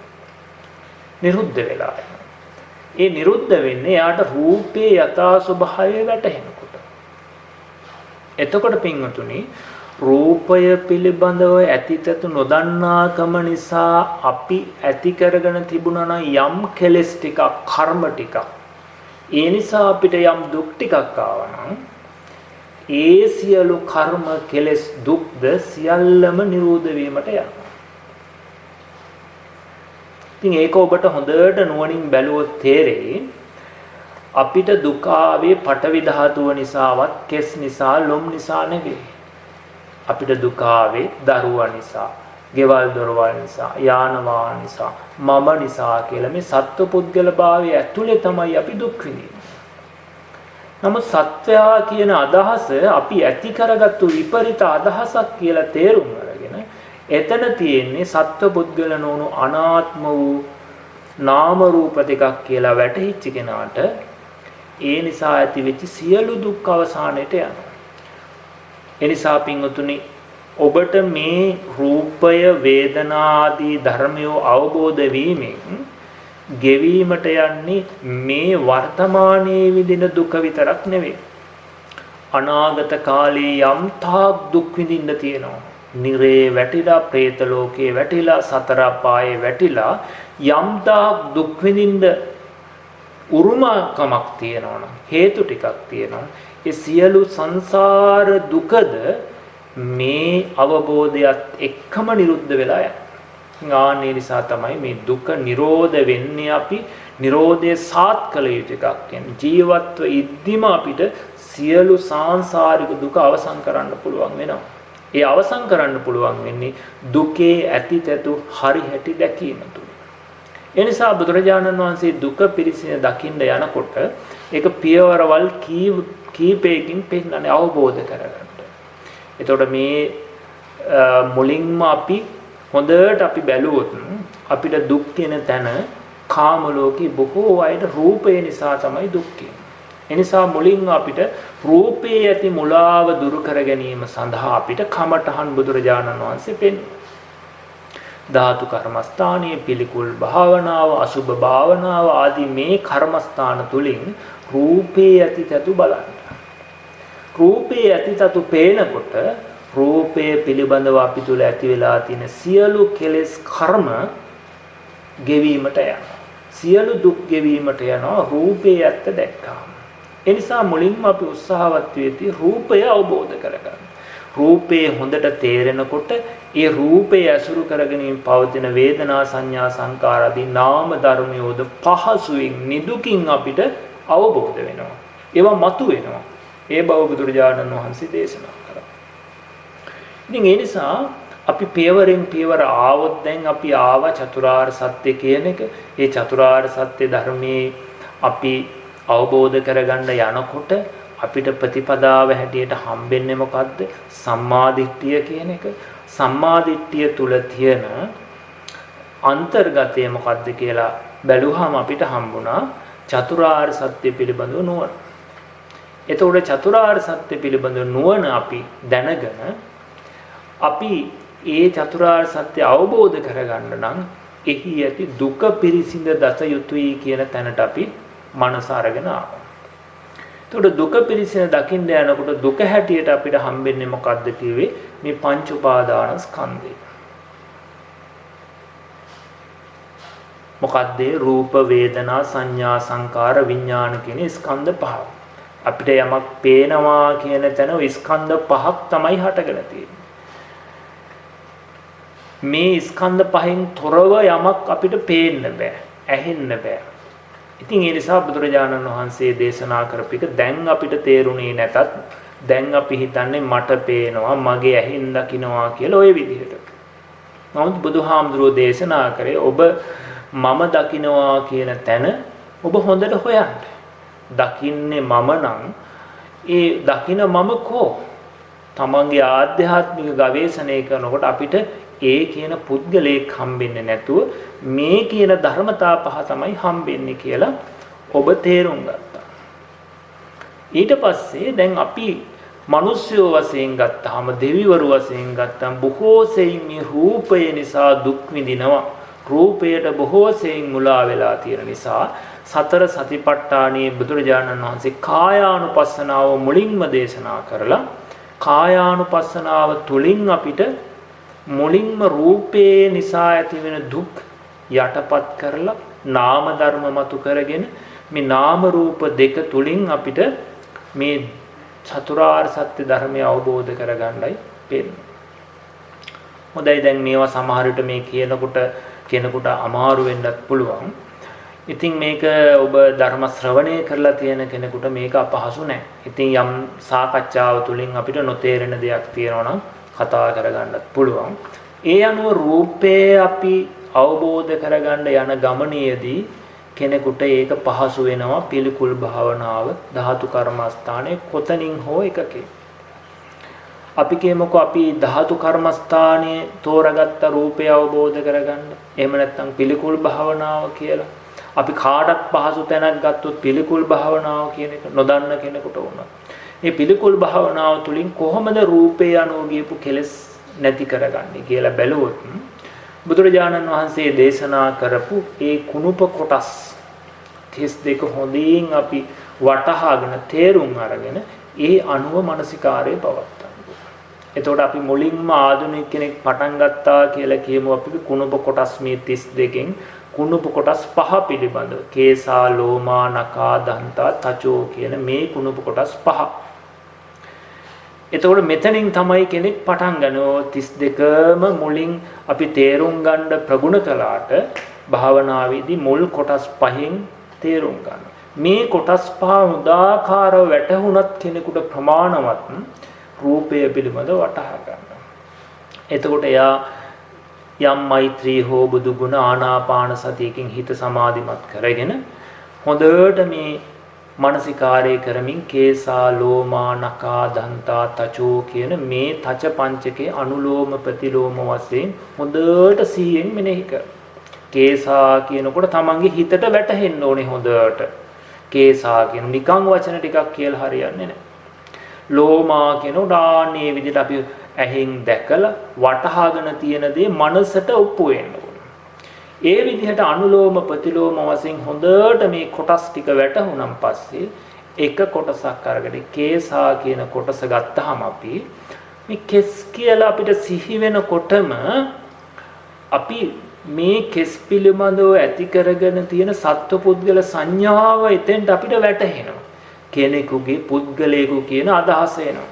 ඒක මම ඔබට තේරුම් අපි කියමු කෙස් වගේ වෙනම රූපයක් ගත්තොත් පොල් කෙන්දක් වරා කෙන්දක් කළු පාට මොන හරි ඒ වගේ එකක් ගත්තොත් ඒ වගේ ඒකක් අපි අතට ගත්තාම මේක කෙනෙකුගේ කියන අදහස එන්නේ නැහැ. නමුත් කෙස් ගහක් දැක්කොත් තිබුණොත් අපි අතට ගත්තොත් ඒක මේ පුද්ගලයෙකුගේ කියන වැටහීම ඇතුලෙන් එනවා. ආන් ඒ විපරිත අදහස තමයි මේක තුලින් ගෙවෙන්නේ. එතකොට ආන්න මේ කෙස් කියන එක කෙනෙකුගේ පුද්ගලයෙකුගේ කියන අදහස අපි ඇති කරගෙන ඉන්න එකක්. ඒක අපි අවිද්‍යාව නිසා හිතාගත්තු එකක්. ආන්න ඒක ගෙවෙන විදිහට අපි මේ කෙස් කියලා කියන්නේ සත්ව පුද්ගල නොවුණු රූප කොටසක්. අනාත්ම වූ පිළිකුල් වූ අසුබ වූ රූප කොටසක් මේ කෙස් කියලා කියන්නේ. ඒක කෙනෙක් පුද්ගලයෙක් නෙවෙයි. මේ කෙස් කියන එක කෙනෙකුගේ කියන එක මගේ අවිද්‍යාව නිසා හිතට වැටහෙන එකක් මිසක් කෙස් කියන්නේ කෙනෙක් පුද්ගලයෙක් නෙවෙයි. ඒක අසුභාසාර වූ රූප කොටසක් පමණයි. ඒක ආහාරය නිසා කර්මය නිසා හටගත්තු එකක් කියලා මෙන්න මේ විදිහට කෙස් පිළිබඳ හොඳට නුවණින් අර පුද්ගල භාවයේ ගෙවෙන විදිහට මෙනෙහි කරනවා. ඔබගේ ඒ දක්ෂතාවය මත තමයි ඒ අරඹයා තියෙන කෙලෙසේ අයින් වෙනවා. ආන්නේ විදිහට එයා හොඳට මේ කොටස් ටික ගවේෂණය කරනකොට එයාට වැටහෙන නුවණක් තියෙනවා. මොකද්ද? සත්ව පුද්ගලයෙක් නොවුණු අසුබ වූ අසාර වූ රූප කොටස් ටිකක් පමණක් ඇත්තේය. අත්ති කායෝතිවා 50 සති පච්චුපට්ඨිතා හෝති. ඥාන මත්තාය පතිස්සති මත්තාය කියලා ඔබට සතිපට්ඨානෙ හම්බෙන්නේ කය පමණක් ඇත්තේය කියන නුවණ එන්නේ. ඒ කියන්නේ කුණුප කොටස් ටිකක් පමණක් කොටස් ටිකක් වෙනම කොටස් ටිකක් එකට වෙලා තියෙනවා මිසක් පුද්ගලයෙක් සත්වයක් මෙහි නෑ කියන නුවණ ඔබට එනවා. අන්න ඒ නුවණ ආව දවසට ඔබට වැටහි එහෙනම් මේ සත්වයා පුද්ගලයා කියන එක අපි විසින් ඇති කරගත්තු විපරිත අදහසක් කියලා. මෙන්න මේ අවබෝධය ආවත් අනන්ත ಜಾති සංසාරේ අපි ඇති කරගත්තු පුරුද්දක් තියෙනවා. ඒ නිසා නැවත නැවත රැවටෙනවා. මේකට කියනවා ආශ්‍රවය කියලා. අන්නේ ආශ්‍රවය ගෙවෙන්න නම් ඒ අවබෝධය අපි නැවත නැවත භාවිතා බහුලී කතා කිරීම තුළින් අන්න අර පුරුද්ද හුරුව ගෙවිලා යනවා.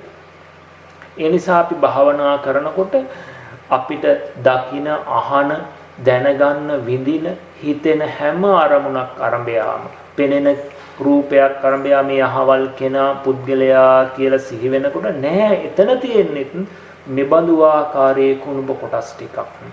ඒ කුණුප කොටස් කෙරෙහි මට ඇති වෙන විපරිත අදහසක් තමයි මේ කෙනෙක් පුද්ගලයෙක් කියන්නේ කියලා ඔන්න ඔය විදිහට හිතට පැහැදිලි කරලා දෙමින්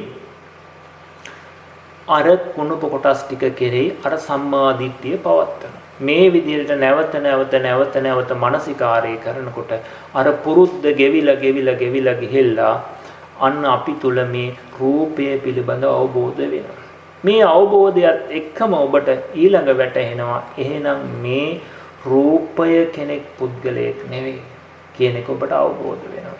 ඒ වගේම මේ රූපයට සැප දුක් දැනෙන්නේ නැහැ. එහෙනම් මේ රූපයේ බැසගෙන තියෙන වේදනා සංඥා සංකාර වලට රූපයේ තුල තියෙන හිතට නේද මේ සියලු දේවල් වැටහෙන්නේ. හිත කියන්නේ කෙනෙක් පුද්ගලයෙකුත් නෙවෙයි. ඒකත් අනාත්මව හටගත්තු ධර්මයක් හැටියට ඔබට තේරෙනවා. ඉතින් මේ විදිහට ඔබට මේ යම් මේ බාධක මැද්දේ ඔබට යම් පණිවිඩයක් දෙන්න උත්සාහවත් වුණේ. මේක ගොඩාක් තව විස්තර කළ යුතුයි. නමුත් මම මේක සාකච්ඡාවට බාර දෙනවා. සාකච්ඡාව තුළින් ඔබට මේ දේශනාව තුළින් වැටහෙච්ච ආකාරය තුළින් මේක ඔබට තව පැහැදිලි කරලා දෙන්න මම අදහස් කරනවා. ඉතින් ඒ නිසා මේ ධම්මචක්කපවත්තන සූත්‍රයේදී අන්තර්ගතය ගත්තොත් ඔන්න ඔය විදිහට තමයි අපිට බුදුරජාණන් වහන්සේ දේශනා කරේ මේ අන්තවලට නොයටි මධ්‍යම ප්‍රතිපදාව පැවිද්දන් විසින් බෞද්ධයන් විසින් අනුගමනය කළ යුතුයි කියලා. ඒ අනුගමනය කළපු යුතු මධ්‍යම ප්‍රතිපදාව කියන මේ සම්මා දිට්ඨිය කියන්නේ මොකක්ද කියන එක ඔබට මම මේ පැහැදිලි කරේ. සම්මා දිට්ඨිය ඇති වුණොත් සම්මා දිට්ඨියට අනුවයි සම්මා සංකප්පේ. ඊට අනුවයි සම්මා වාචා කම්මන්ත ආජීව. එනිසා සම්මා දිට්ඨි පුරේ ජවන් කියලා සත්‍වි වායාම අනුපරිදාවන්. සම්මා දිට්ඨිය අපිට ඉදිරියෙන් තියෙන්න ඕනේ. එතකොට අනිත් අංග සම්මා වෙනවා. ඉතින් ආනේ නිසා ඒ විදිහට ඒ සම්මා දිට්ඨිය කියන මේ ප්‍රතිපදාව තුලින් අවබෝධ කරගත යුත්තේ චතුරාර්ය සත්‍යයයි. ඒ චතුරාර්ය සත්‍ය පියවර 3කින් අවබෝධ කරගත යුතුයි.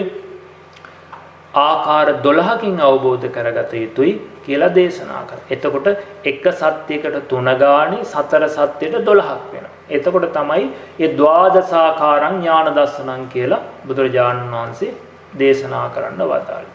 එතකොට එක් සත්‍ය පිළිබඳව සත්‍ය ඥානෙ, කෘත්‍ය ඥානෙ, කෘතඥානෙ වශයෙන් මේ හතර සත්‍ය පිළිබඳව නුවණ අපි තේරුම් ගන්නවා. එහෙම තේරුම් අරගෙන අපි මේක අවබෝධ කරගන්න යනකොට අන්තිමේට අපිට කරන්න තියෙන්නේ මේ දුක පිරිසිඳ දකින්න එක කියන එක ඔබට මතක් කරගන්න. දුක පිරිසිඳ දකින්න යනකොට අපිට දුක හැටියට සත්පුද්ගල භාවයෙන් තොරව මේ නාම රූප දෙකක් ඇති බව තේරුම් ගන්න ඕනේ. ඒ නාම රූප දෙක මුලින්ම අපි මේ සම්මුතිය බිඳගෙන එතන තියෙන පරමාර්ථ වූ නාම රූප දෙක තේරුම් ගත යුතුයි කියන එක ඔබ තේරුම් ගත යුතුයි. එතකොට අපි සම්මුතියේ නොඑක් විවහාරයන් කතාවන් කළත් යාන වාහන ඉඩ ගඩන් ගෙවල් දොරවල් දකින්නවා අහනවා අම්මා තාත්තා දරුවෝ මුණුබුරෝ කියලා අපි සම්මුතිය ඇතුලේ හිටියත් ඒ සම්මුතිය ඇතුලේ ගවේෂණය කරාම අපිට හම්බෙන්නේ මොනවද? සත්පුද්ගල නොවුණු සුදු රූප ගොඩක් ටිකක් තමයි. සතර මහා ධාතු සමූහයක් පමණයි කියන එක අපි මේ රූපය අවබෝධ කරගන්නකොට වටහා ගන්න ඕනේ. එහෙනම් මේ රූපේ නිසා ඇතිවෙන දුක් නැති කරන්න නම් ඒ සඳහා ප්‍රතිපදාවක් වැඩි යුතුයි. ඒ ප්‍රතිපදාව තමයි අපිට කර්මස්ථාන හැටියට හම්බෙන්නේ. අන්නේ කර්මස්ථාන පිළිබඳව අපි තේරුම් ගන්නකොට ධාතු කර්මස්ථානයේ පිළිකුල් භාවනාව කියන මේ කර්මස්ථාන දෙකක් අපි ඉදිරියට ගත්තා. එයිනුත් පිළිකුල් භාවනාව කියන එක තුලින් අපි ඔබට පැහැදිලි කරා කොහොමද රූපේ සත්පුද්ගල භාවය අයින් කරන්නේ. ඒ සත්පුද්ගල භාවයේ කියන එක අපේ නොදන්නාකම නිසා ඇතිවෙච්ච අදහසක් මිසක් එතන තියෙන්නේ හුදු කුණුප කොටස් ටිකක් පමණයි. එහි බැසගෙන තියෙන හිතට තමයි මේ හැම දෙයක්ම වැටහෙන්නේ. ඒවා නොදන්නාකම නිසා හිතින් ඇති කරගෙන තියෙන විපරිත අදහස් ටිකක් නේද කියලා හොඳට අපි ඒවා මේ තමන්ගෙම හිතට තේරුම් කරලා දෙන්න ඕනේ. ආන්නේ විදිහට කෙනෙක් පිළිකුල් භාවනාව කරගෙන යනවා නම් එයාට රූපය පිළිබඳව අවබෝධ වෙනවා. කෙලස් කැපිලා යනවා. දුක තමා තුල හටගන්නේ තමන්ගේම මෝඩකම නිසා කියලා තේරෙන කෙනාට දුකේ නිවීම තියෙනවා. හැබැයි දුකට හේතු හෝ දුක හෝ කෙනෙක් බාහිරින් හොයනවනම් සැප දුක් බාහිරින් හොයන්න යනවනම් එයා කවදාවත් දුකෙන් මිදෙන්නේ නැහැ. දුකෙන් මිදෙන මාවත එයාට කවදාවත් හම්බෙන්නේ නැහැ. ඉතින් ආනේ නිසා මේ බුදුරජාණන් වහන්සේ මේ චතුරාර්ය සත්‍ය කොහින්ද ගවේෂණය කළ යුත්තේ? ඉමස්මින්ච භ්‍යාමමත්තේ කලේබරේ දුක්ඛංච පඤ්ඤාපේමි දුක්ඛ සමුදයංච පඤ්ඤාපේමි ලෝකංච පඤ්ඤාපේමි ලෝක සමුදයංච පඤ්ඤාපේමි කියලා මේ විදිහට බුදුරජාණන් වහන්සේ මේ චතුරාර්ය සත්‍ය මේ බඹයක් වමන ශරීරයේ තුලින්ුයි දැක්කිය යුත්තේ. ඒ නිසා අපි දුක දැක්කිය යුත්තේ තමා තුළ දුකට හේතුව දකින්නත් ඕනේ තමා තුළ.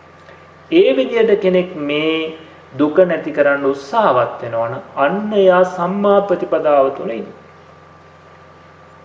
ඒ නිසා ඔබ භාවනා කරන්න පෙර නිවන් දකින්න වැඩපිළිවෙල පටන් ගන්න පෙර ඔබ මේ කියන දර්ශනීය පිළිබඳව මේ චතුරාර්ය සත්‍ය හොදාකාරව තේරුම් අරගෙන එතකම් භාවනා කරන්න එපා කියලා නෙවෙයි මේ කියන්නේ. එතකම් අපි මෛත්‍රිය භාවනාව, බුදු ගුණ භාවනා ආදී වැටහෙන විදිහට අපි භාවනාවක් කරනවා ගුරුවරයෙක් යටතේ. හැබැයි නමුත් ඇත්තටම නිවන් දැකීම සඳහා නම් අපි මේවා නියමාකාරව චතුරාර්ය සත්‍ය තේරුම් අරගෙන යා යුතුයි කියන පණිවිඩය මට ඔබට දෙන්න ඕනේ.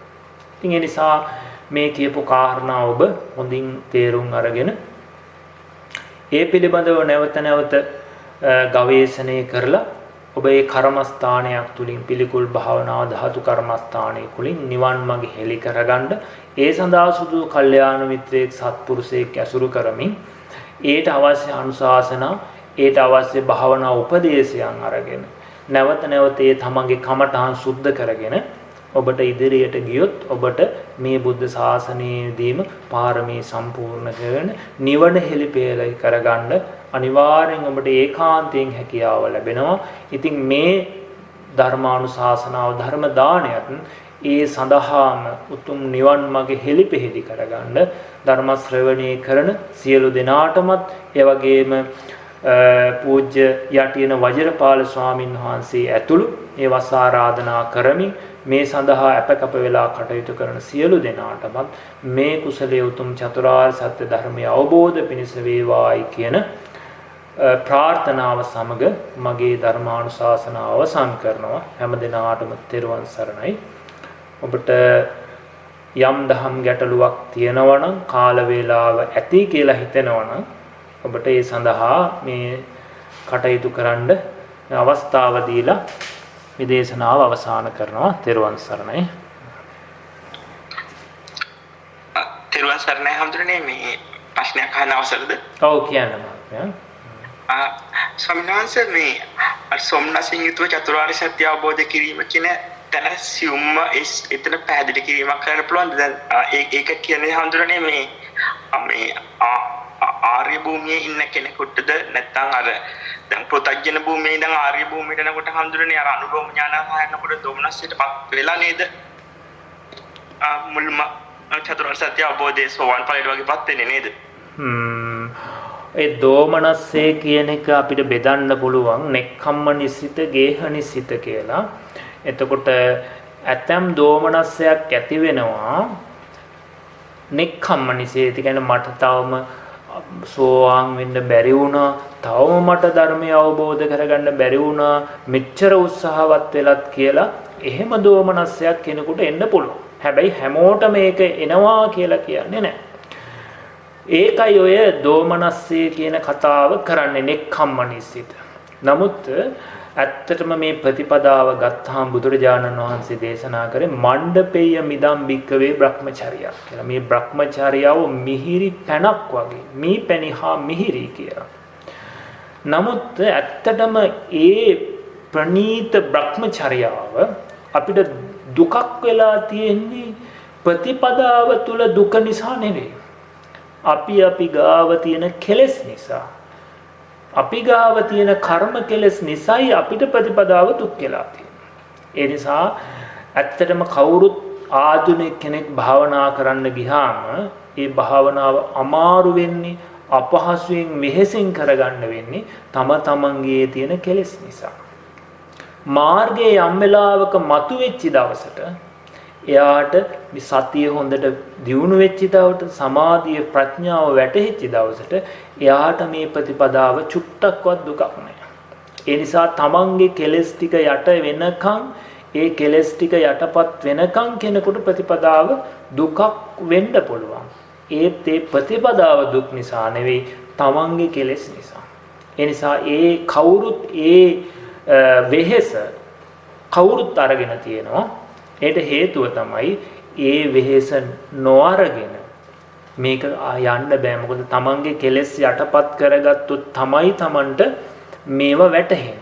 ඒ නිසා අපි සමාධියක් වඩන්න ගියත් විදර්ශනාවක් වඩන්න ගියත් තමන් පුරුදු පුහුණු කරපු කෙලෙස් ආශ්‍රව නිසා හිත එහාට මෙහාට දුවන බව, කම්මැලිකම මේ ඔක්කොම නීවරණ කියන දේවල් තමන් තුල ඇති කරගත්තු කෙලෙස් කඳු. ඉතින් ඒවා නැවත නැවත සමාධිය ප්‍රඥාව වඩන්න අර මෝඩකම තණ්හාව යටපත් වෙන්න අන්න යටපත් වෙනකොට මෙයාට මේ ඉන්ද්‍රිය ධර්මයන් දියුණු වෙනකොට සතිය දියුණු වෙනකොට සමාධිය දියුණු වෙනකොට ඊට පස්සේ යාට ප්‍රතිපදාව අමාරු නෑ. ආන්න ඒ සති සමාධි හොඳට සම්මාදිට්ඨිය මතු උනන් පස්සේ එයාගේ ප්‍රතිපදාව දුක් නෑ. ඕනෑම කායික දුකක් එයා හොඳට සිහිය පිහිටවලා තිබ්බු ගමන් එයාට ඒක යටපත් වෙලා ඒ කය සැහැල්ලු වෙලා ඒ මේ බ්‍රහ්මචර්ය බුදුරජාණන් වහන්සේ මේ ලෝකෝත්තර ප්‍රතිපදාව කියන කවර කතාවද? මේ සමාධිය පිළිබඳවත් උන්වහන්සේ දේශනා කරන මහණෙනි මේ දිව්‍ය සුඛය පවා ඉක්මවා පවතිනවා මේ ප්‍රථම ධ්‍යාන සුඛය කියන එක. එතකොට ඊට මෙහා තියෙන සමාධියේ කොයිතරම් සැපයක් තියෙනවද කියන එකත් සමාධියේ යම් ප්‍රමාණයක් හරි ලැබපු කෙනෙක් අවබෝධ වෙලා ඇති. ඒ නිසා මේ යම් සමාධියක් ඇති කරගන්නකම් මේක අමාරුයි. ඒ හේතුව තමන්ගේ තියෙන කෙලෙස් නිසා. ඒ නිසා අර බුදුරජාණන් වහන්සේ මහණෙනි මේ ප්‍රතිපදාව සැපෙන් සතුටින් අවබෝධ කරගන්න මම දේශනා කරනවා කිව්වෙත් මේ ප්‍රතිපදාව ඒ මතු වෙච්ච කෙනාට ඒක සුඛයක් නිසා. ඒක ඒ සුඛය ලැබෙන්නේ සෝවාන් වුණන් පස්සේ හෝ මාර්ගඵල ලැබුවන් පස්සේ ලැබෙන එකක් නෙවෙයි. එතනනු සුඛයක් ලැබෙනවා. නමුත් ඊට මෙහාත් එයාට සතුටින් මේ ප්‍රතිපදාව යන්න පුළුවන්. හැම වෙලාවෙම දුක් විඳ කරන්න ඕන එකක් නෙවෙයි මේක. ඒ දුක් විඳින්න වෙන්නේ අපි ප්‍රතිපදාව අපිට හරියට නොලැබුණු නිසා. එහෙම නැත්නම් තමන්ගේ කෙලෙස් වැඩි නිසායි දුක් විඳින්න වෙන්නේ. අවබෝධ වුණාද? තෙරුවන් සරණයි. එහෙමයි සමනස් බොහොම පැහැදිලි බොහොම පිං සමනස්. ස්වාමීන් වහන්සේ මටත් පොඩි ප්‍රශ්නයක් අහන්න හැකිද? ඔව් කියන්න අපි මහත්තයා.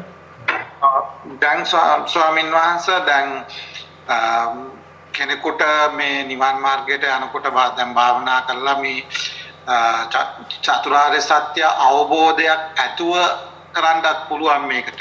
ඔව්. හැබැයි මම දැන් අහලා තිනවා මේ සාමා බුද්ධ ආගමේ පොඩි ළමයි පවා මේ නිවන් ගිහින්ලා තියෙනවානේ. එතකොට එතකොට ඒගොල්ලෝ සාමාන්‍යයෙන් එහෙම අවබෝධයක් ඇතුව ගිහිල්ලාද නිවන් ලැබලා තියෙන්නේ. එහෙම නැත්නම් මේවා ගැන යම්කිසි වැඩිපුර අවබෝධයක් නැහැ චතුරාර්ය සත්‍ය ගැන. හැබැයි මේ අපි කෙනෙක් භාවනා කරන්න පටන් ගන්නවා. මේ භාවනා කිරීම තුළ එයාගේ නීවරණ ධර්ම අඩු වෙලා එයාට එතනින් එතෙන්දී යම්කිසි ඔය කියන පිළිවෙලට කියවම යම්කිසි අවස්ථාවකදී මේ මේවා චතුරාර්ය සත්‍ය සහ මේ පංච උපාදානස්කන්ධ ඇතිවීම නැතිවීම එයා දැකීම තුළ එයා නිවන අවබෝධ වෙනවා අවබෝධ කරගන්නත් පුළුවන්. කියන්නේ මුලින් යන්නේ නැතුව අග ඉඳන්. ඔව් හොඳයි මහත්තයා මේ ඒ ප්‍රශ්නේ බොහෝම හොඳ ප්‍රශ්නයක්. මොකද බොහෝ අයටගේ තියෙන මේ ඔය අදහසක් තමයි යෝග.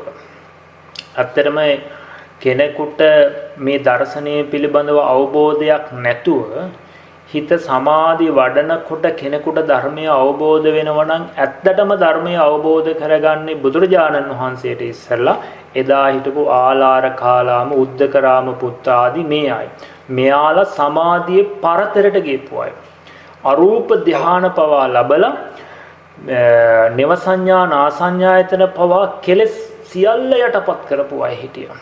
යටපත් කරපු. හැබැයි එයාලට කවදාවත් චතුරාර්ය සත්‍ය ධර්මය අවබෝධ වුණේ නැත්තේ මේ දර්ශනීය පිළිබඳව ඇති අඩුව නිසා.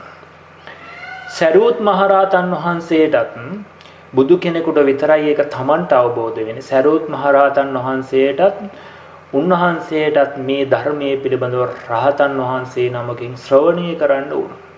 ඒ තරම් ප්‍රඥාව තිබුණත් මේ දර්ශනීය වැටුණන් පස්සේ තමයි උන්වහන්සේ සෝවාන් ඵලයටපත් වුනේ.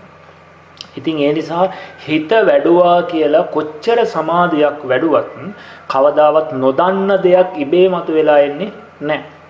ඒ දන්න දේම දකින්න ලැබෙනවා. දන්න දේ දකින්න ලැබෙන්නේ ඇතුළත ඒ සම්මාදිට්ඨිය තිබුණොත් තමයි අපිට ඒක දකින්න ලැබෙන්නේ. ඒ නිසා මම ඒකයි කිව්වේ අර බුදුරජාණන් වහන්සේ ඇතම් සූත්‍රවල දේශනා කරන සමාධින් භික්කවේ යථා භූතං පජානාති. සමාධිය තියනවා නම් ඇත්ත හැටියට දකින්නවා කියලා. ඒ ඇත්ත හැටියට දකින්නේ දැනගත්තු කෙනා. ඔබ අහලා ඇති මේ සබ්බාසව සූත්‍රයේ වාසි ජටෝපම සූත්‍රෙහිම බුදුරජාණන් වහන්සේ දේශනා කරන ඥානතෝහම් භික්කවේ පස්සතෝ ආසවානං කයං වදාන්නේ. දන්න කෙනාට දකින කෙනාටයි ආශ්‍රවයක් සෙවීම කියන්නේ. එතකොට දන්න කෙනාට දැනගත්තු කෙනාට දැක්කන් පස්සේ ආශ්‍රවයක් සෙවීම කියනවා කියලා පෙන්නනවා. ඉතින් ඒ නිසා අපිට වැටහෙන්න පුළුවන් කෙනෙක් දැන් සුනීත සෝපාක වගේ අය, රජ්ජුමාලා වගේ අය, ওই බණ අහා හිටියද සූත්‍ර කියවා හිටියද නෑ නේද? එයාලට මේ අහනකොටම අවබෝධ වුණා නේද කියලා කෙනෙකුට හිතිලා ඔය වගේ අදහස් එන්න පුළුවන්. නමුත් පින්වතුනි ඒ අයටත් බුදුරජාණන් වහන්සේ මේ සියලු චතුරාර්ය සත්‍ය දේශනා කරන්න යෙදුණා. සියල්ල විස්තර සහිතව නෙවෙයි. ඒ අය හේතු සම්පත් තිබුණ අය. සසර මනාකොට පුරුදු පුහුණු කරලා තිබුණ අය. ඒ නිසානේ යම් පිරිසකට බණ කියනකොට සමහර පිරිසක් රහත් වෙනවා. සමහර පිරිසක් සෝවාන් වෙනවා. සමහර සියරකට මොකවත් අවබෝධ වෙන්නේ නැහැ. ඇයි මේ? අහනකොට හරි සමාධිය තියෙනකොට හරි අවබෝධ වෙනවා නම් මේ ඔක්කොට මේක වෙන්න ඕනේ. නමුත් ඇයි මේ කෙනෙකුට අවබෝධ වෙනවා, කෙනෙකුට අවබෝධ වෙන්නේ නැහැ, කෙනෙක් සෝවාන් වෙනවා, කෙනෙක් රහත් වෙන්නේ තම තමා සසර පුරුදු කරලා තියෙන මේ පාරමී ශක්තිය අනුවයි ඒ කෙනාට අවබෝධ වෙන්නේ. ඇයි බුදුරජාණන් වහන්සේ බණ කියන්න පුද්ගලයෝ හොයා ගියේ? හේතු සම්පත් තියෙන අයට මේක කියපු ගමන් අවබෝධ වෙනවා.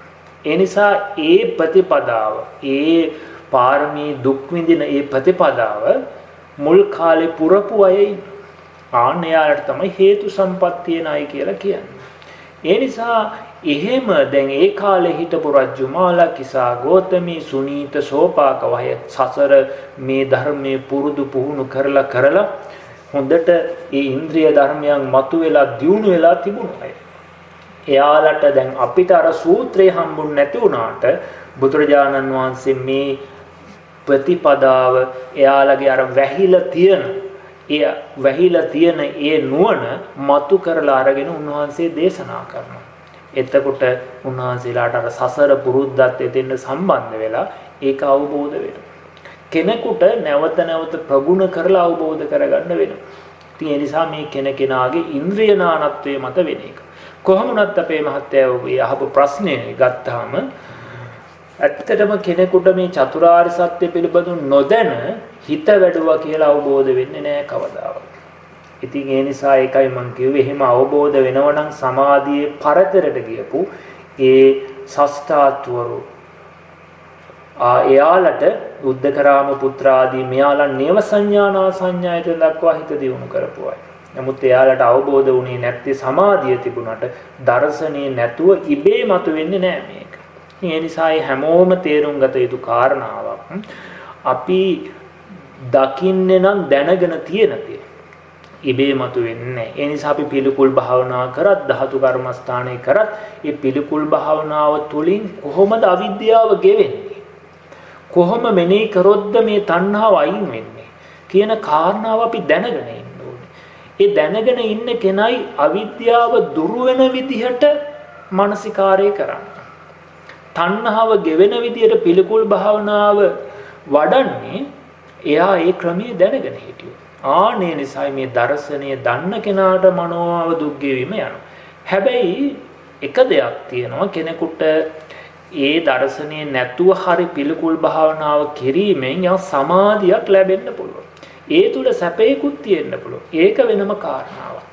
ඒක අපි දන්නවනේ කසිනයක් වැඩුවත් දැන් පටවි කසිනයක් අරගෙන පටවි කියලා මෙනෙහි කර හිටියත් ඒ සැපය ලැබෙනවා. නීවරණ යටපත් වෙනකොට. ඒක නෙමෙයි මෙතනදී අදහස් කරේ.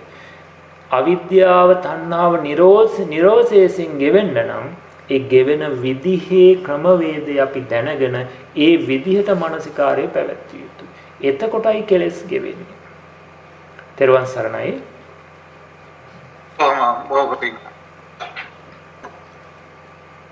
අවසරයි ස්වාමීන් වහන්සේ, පොඩි ප්‍රශ්නයක් තියෙනවා. ඔව්. චතුරාර්ය සත්‍ය අවබෝධ කරාම ඊළඟට ඉපදීමක් නොවෙන්නේ අවිද්‍යාව නැති වෙන හින්දාද නැත්නම් කර්මක්ෂය වෙන හින්දාද? ඒක පොඩ්ඩක් පැහැදිලි කරන්න පුළුවන් ස්වාමීන් වහන්සේ. හොඳයි තෙරුවන් සරණයි. බොහොම ඒකත් හොඳ ප්‍රශ්නයක්. ඇත්තටම චතුරාර්ය සත්‍ය ධර්මය අවබෝධ කිරීමෙන් තණ්හාව නැති වෙනවා කියන තැනම අවිද්‍යාවද ඒහා බැඳුණු සියලු අවිද්‍යාවද කර්මද කෙලෙස්ද නිරුද්ධ වෙනවා. මේ ඔක්කොම ඉන්නේ එකම දර්ශනයකින්. ඉතින් ඒ නිසා මේ දැක්ම තුලින්ම එයාට මේ අපි තණ්හාව නැති කරා කියලා කිව්වට චතුරාර්ය සත්‍යයේදී තණ්හාව නැති කළාම දුක චතුරාර්ය සත්‍ය අවබෝධ වෙනවා දුක නිරුද්ධ වෙනවා කිව්වම පටිච්ච සමුප්පාදේ අපිට හම් වෙනවා තණ්හාව නැති කරන්න නම් තණ්හාව ඇති වෙලා තියෙන්නේ මොකක් නිසාද? වේදනාව නිසා. වේදනාව ඇති වෙන්නේ කොමක් නිසාද? ස්පර්ශ නිසා. ස්පර්ශ ඇති උනේ මොකක්ද? ආයතන නිසා. ආයතන හැටි උනේ නාම රූප නිසා. නාම රූපයට ගත්තේ විඥාන නිසා. විඥාන හටගත්තේ සංකාර නිසා කියලා මෙහෙම අපිට මේකේ ගියහම අන්තිමේට අපිට හම්බෙන්නේ අවිද්‍යාව කියන තැන. අවිද්‍යාව නිසා සංකාර වෙලා සංකාර නිසා විඥාන වෙලා නාම රූප වෙලා ඒ තියෙන වේදනාවට තණ්හා කරලා තමයි මේ තණ්හ උපාදාන ජාති ජරා ඇති උනේ කියලා. එයාට මේ පටිච්ච සමුප්පාදේ දුක ඇති වෙන හැටි පැහැදිලි වෙනවා. ඇත්තට මේ දුක ඇති වෙන හැටි හා නැති වෙන ක්‍රමය දැන ගැනීමයි සම්මාදිට්ඨිය කියලා කියන්නේ. චතුරාර්ය සත්‍ය අවබෝධය කියන්නේ ආන්න ඒකම තමයි. ඉතින් එතකොට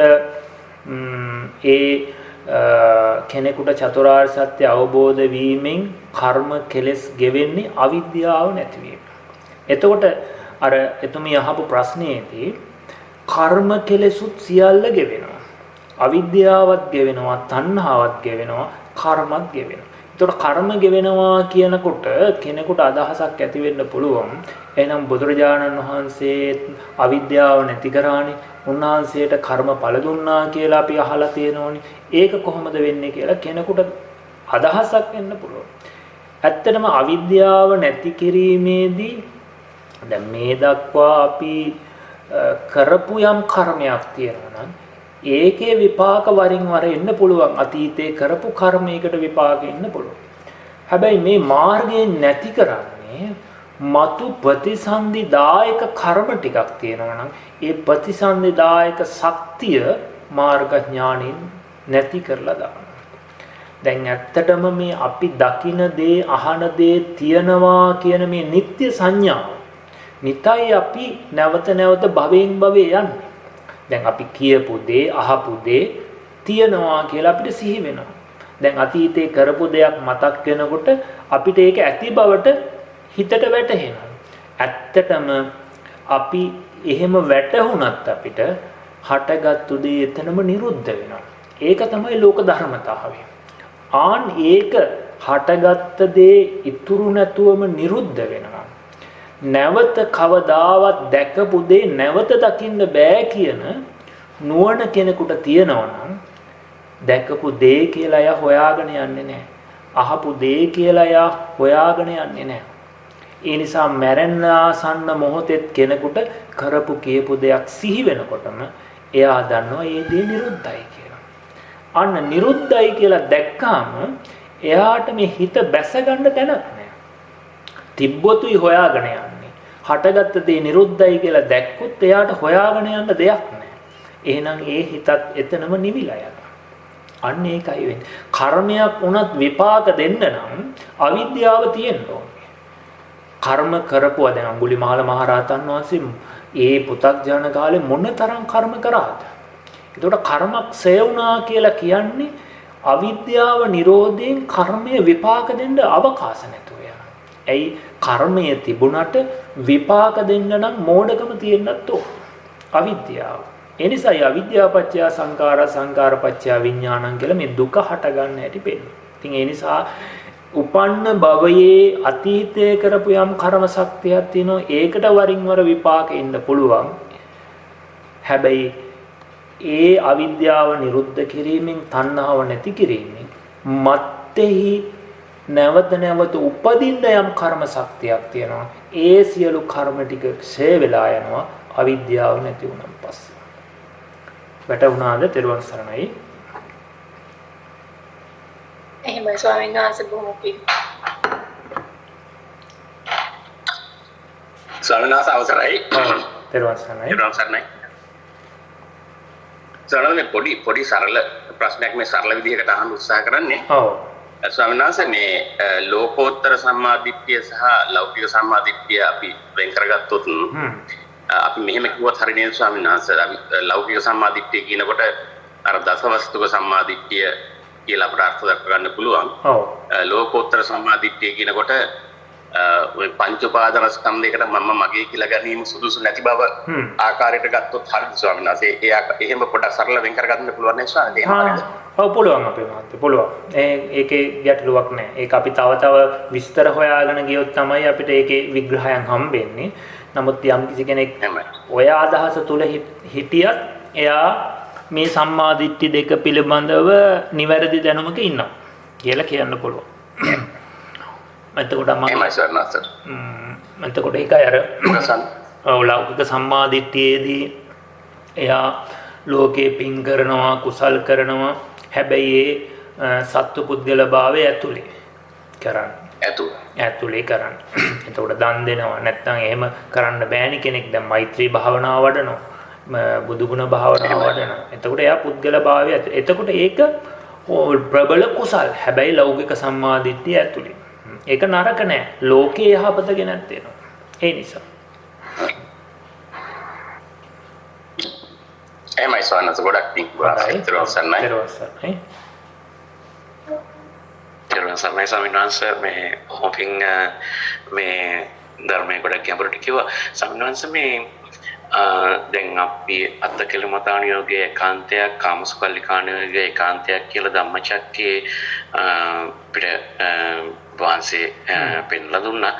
එතකොට මේ අර මජ්ජි සූත්‍රය වගේ ගත්තොත් මේ මජ්ක්‍ධිමා ප්‍රතිපදා කියලා මේක මැදත් ඇලෙන්න එපා කියන එකනේ තථාගතයන් වහන්සේ දේශනා කරන්නේ. එතකොට මේ මැද කියලා දැන් අපි සාමාන්‍යයෙන් ගන්න මේ උපේක්ඛා මට්ටම. ඒ කියන්නේ සපත් නෙවෙයි දුකත් නෙවෙයි මේ මැදට ඇවිල්ලා මේ උපේක්ඛා මට්ටමට ගිහිල්ලා මේක ඇයි මැදක් විදියට බුදුරජාණන් වහන්සේ අර මජ්ක්‍ධිමා කියන වචනේ සමහරක් වෙලාවට මම මෙච්චර කලක් ඇත්තටම ලොකු මේ මැද කියන එක අර දෙකේම නැති නිකන් අර මේ භාගයට භාගයක් වගේ කියන එකක් තමයි මම මෙච්චර කල් හිතන් හිටියේ යන්නේ. ඒ කියන්නේ ඇයි මේ මජ්ක්‍ධිමා කියන වචනය පුදුරජාණන් වහන්සේ පාවිච්චි කළේ කියන එක මේ තව පොඩ්ඩක් ගැඹුරට පැහැදිලි කරලා දෙනවා නම් ස්වාමීන් වහන්සේ බොහොම පිං තෙරුවන් සරණයි. හොඳයි තෙරුවන් සරණයි. ඇත්තටම මජ්ක්‍ධිම ප්‍රතිපදාව කියන වචනේ කියන්නේ මොකේද කියන එක බුදුරජාණන් වහන්සේ ඒ ධම්මචක්කයම පෙන්නනවා. මජ්ක්‍ධිමා ප්‍රතිපදාව. ওই වචන දෙකම එකට තියෙන එකක්. එතකොට මධ්‍යම ප්‍රතිපදාව. අන්ත වලට නොයටි. එතකොට මධ්‍යම ප්‍රතිපදාව කියන්නේ මේ සම්මා දිට්ඨි සම්මා සංකප්ප ආදී ආර්ය අෂ්ටාංග මාර්ගයටම. එතකොට කෙනෙක් මැද ඉන්නවා කියලා කියන්නේ මෙතන මැද කියලා කිව්වේ අපි මේ නිවන් මාර්ගට සාපේක්ෂව අන්ත වලට වැටෙන්නේ නැතුව. අර මජ්ජි සූත්‍රයේ පෙන රූපේ අන්ත වලට නාමයේ අන්ත වලට වැටෙන්නේ නැතුව ඒ නාම රූප දෙක තුල තියෙන ඇත්ත අවබෝධ කරගෙන ඒ ධර්මයන්ගේ ඇතිවීම නැතිවීම දැක්ම තමයි මෙතන මධ්‍යම ප්‍රතිපදාව කියන්නේ. එතකොට අපිට ඇත්තටම මජ්ක්‍ධිමා ප්‍රතිපදාව කියනකොට හම්බෙන්නේ ආර්ය අෂ්ටාංග මාර්ගයමයි. නිවැරදි දැක්ම, නිවැරදි සංකප්පය, නිවැරදි වාචා ආදී මේ අංග 8කින් යුක්ත වූ දැක්මයි මධ්‍යම ප්‍රතිපදාව කියලා කියන්නේ. එතකොට තවත් කියනවා මේ මධ්‍යම ප්‍රතිපදාවේ මැදත් නොඇලෙන්න ඕනේ. මජ්ජේන මන්තාන ලිප්පති කියලා මැද තැවරෙන්නත් බෑ කියලා. කෙනෙක් සම්මාදිට්ඨියටපත් වෙලා සම්මාදිට්ඨිය අවබෝධ කරගත්තු වෙනා ඒ සම්මාදිට්ඨියද මම ආයනය කරගන්න පුළුවන්. ඒක උපාදාන කරගන්නත් පුළුවන්. ඒ නිසා දැන් උදාහරණයක් වශයෙන් අර මග්ගා මග්ග ඥාන දර්ශන විසුද්ධිය හම්බෙන කෙනායි ඉන්ද්‍රිය ධර්මයන් දියුණු වෙච්ච කෙනාට සම්මා සතිය හොඳට තියෙනවා. හොඳට සමාධිය තියෙනවා. කෙනෙක් සමාධිය ඇලෙනවා.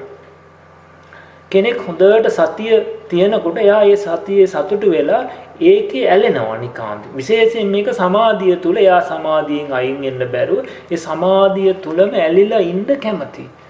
දැන් එයා මොකද උනේ? මේ මධ්‍යම ප්‍රතිපදාවේ ඇලිලා ඉන්නේ. ඒ නිසා බුදුරජාණන් වහන්සේ දේශනා කර අලගත්තුම සූත්‍රයේ මහණෙනි මේක ඈතර වෙන්න මිසක් මේක මගේ කියලා කරගහගෙන බදාගෙන යන්න තියෙන එකක් නෙවෙයි. පහුරෝපමා කරලා දේශනා කරලා කිව්වේ මේ මාර්ගයේ තියෙන ඈතර වෙන්න. ඒ නිසා අපි ඈතර වුණාන් පස්සේ මේකද හැලෙනවා. අයින් කළ යුතු එකක්. ඉතින් ඒ නිසා අර මධ්‍යද නොඇලිය යුතුයි කියලා කියන්නේ අර කියපු යා මේ සමාධිය තුල සතිය තුල ශ්‍රද්ධාව තුල නිකාන්ති වශයෙන් ඇලුම් කරලා ආසාව ඇති කරලා බැඳෙනවා. ඉතින් ඒ නිසා අන්න ඒ தත්ත්වෙත් නොයන විදිහට අපි මේ ප්‍රතිපදා තුළ හිටිය යුතුයි කියන එකයි එතන. මේ මැදත් නොඇලිය යුතුයි කියලා කියන්නේ. එතකොට අපේ මහත්තයා මතක් කරපු ආකාරයට මේ මැද කියලා කියනකොට ඒ දර්ශනයක් කියන එකක් මේ එක අන්තයකටවත් නොඇටි. සැප වේදනාව කෙනෙක් ගත්තොත් ඒකත් අන්තයක් වෙනවා. දුක් වේදනාවෙන් දුක කෙලවර කරන්න කියලා කිව්වොත් ඒත් අන්තයක්. සැප වේදනාවෙන් පුළුවන් කියලා කිව්වොත් ඒත් අන්තයක්. මොකද බුදුරජාණන් වහන්සේ මේ දෙකම අනුගමනය කරා. ලෝකේ යම්තාක් දුක් තියෙනවා නම් ඒකද අනුගමනය කරලා බලු. ලෝකේ යම්තාක් සැප තියෙනවා නම් ඒකද විඳලා බලු. හැබැයි මේ දෙකෙන්ම කවදාවත් මේ දුක් කෙලවර කරගන්න ලැබෙන්නේ නැහැ. ඇයි ඒ ඔක්කොම ඇති වෙලා නැති වෙලා යන සංකත ධර්මයන් නිසා.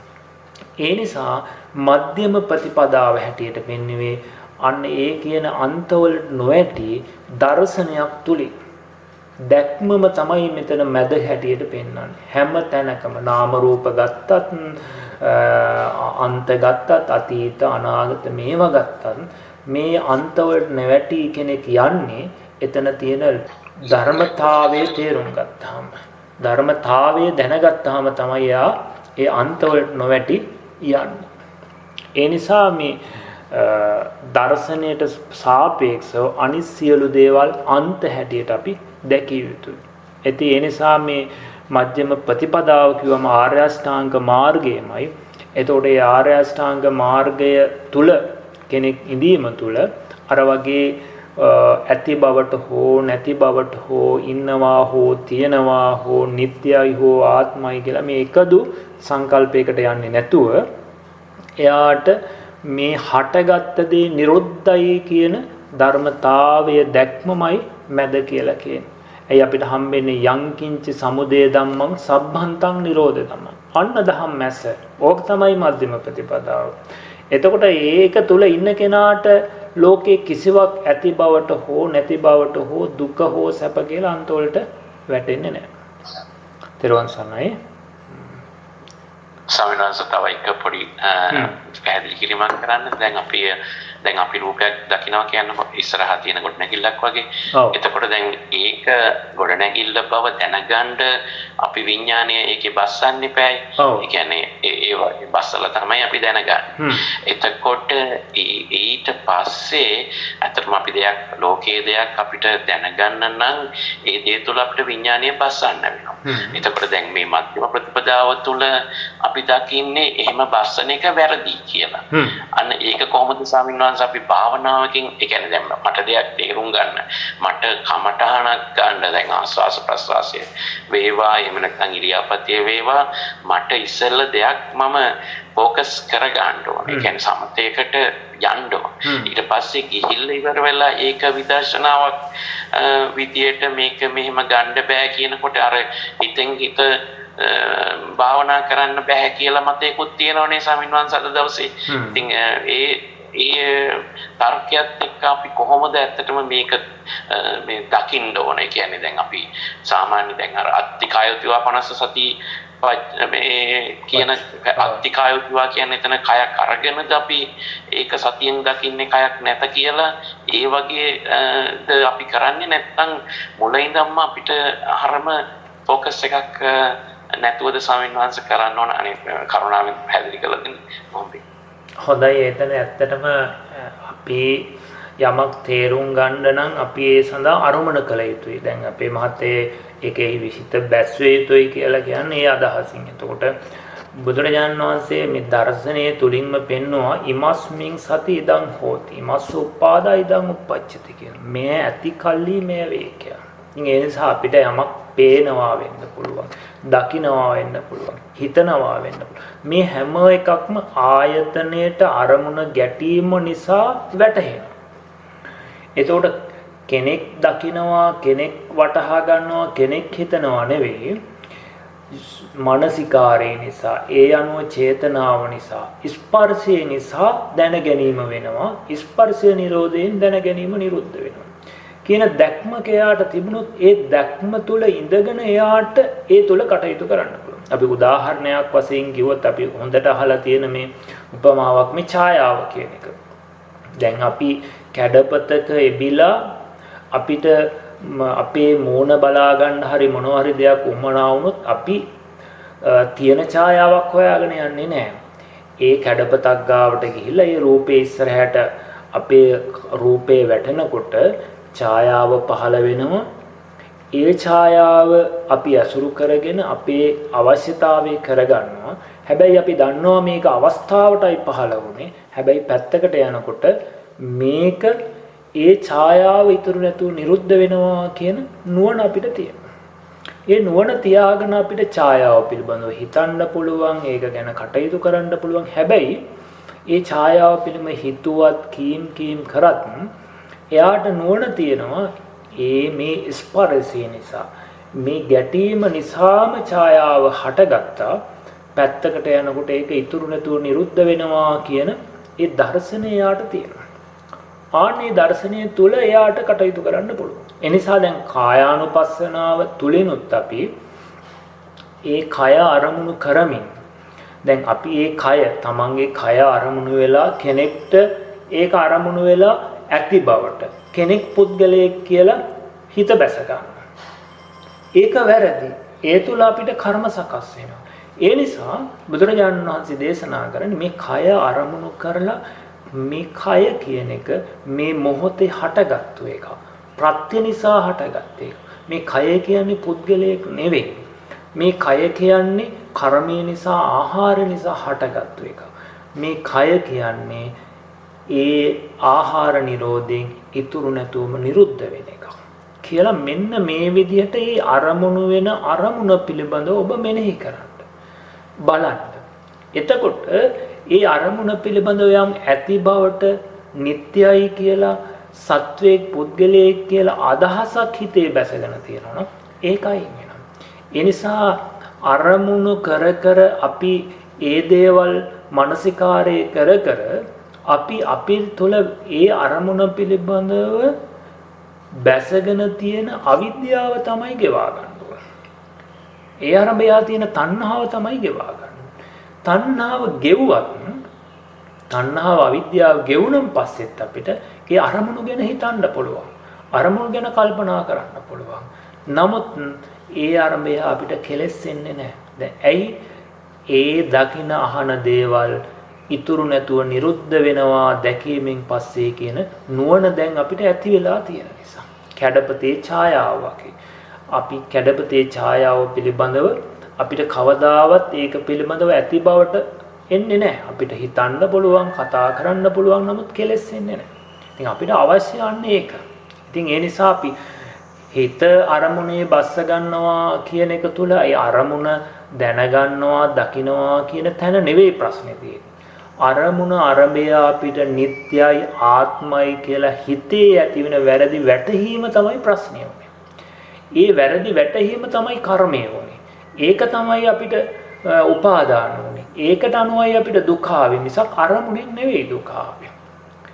අන්න ඒ නිසා මේ අරමුණු කර කර හිත එහි බස්ව අපි ඇති කරගන්න දර්ශය තමයි ඒ දකින දේ, ඒ අහන දේ පෙර නොතිබීම හට ගන්නවා, ඉතුරු නැතුවම නිරුද්ධ වෙනවා කියන දැක්මයි අපි පුරුදු කරන්නේ. අනේ ඒ තුල කටයුතු කිරීමේදී අපි තුල අර තියෙන අවිද්‍යාව ගෙවිලා දුක නිරෝධයට යනවා. තෙරුවන් සරණයි. වැටුණාද දන්නේ අපි මහත්තයලා? බොහොම පිං ස්වාමීන් වහන්සේ තව හිතන්න ගොඩක් දේවල් තියෙනවා. ඔබ වහන්සේට බොහොම පිං තෙරුවන් සරණයි. තෙරුවන් සරණයි. අපේ කාලක් තියෙන කට්ටියට ප්‍රශ්න අහන්න තියෙනවා නම්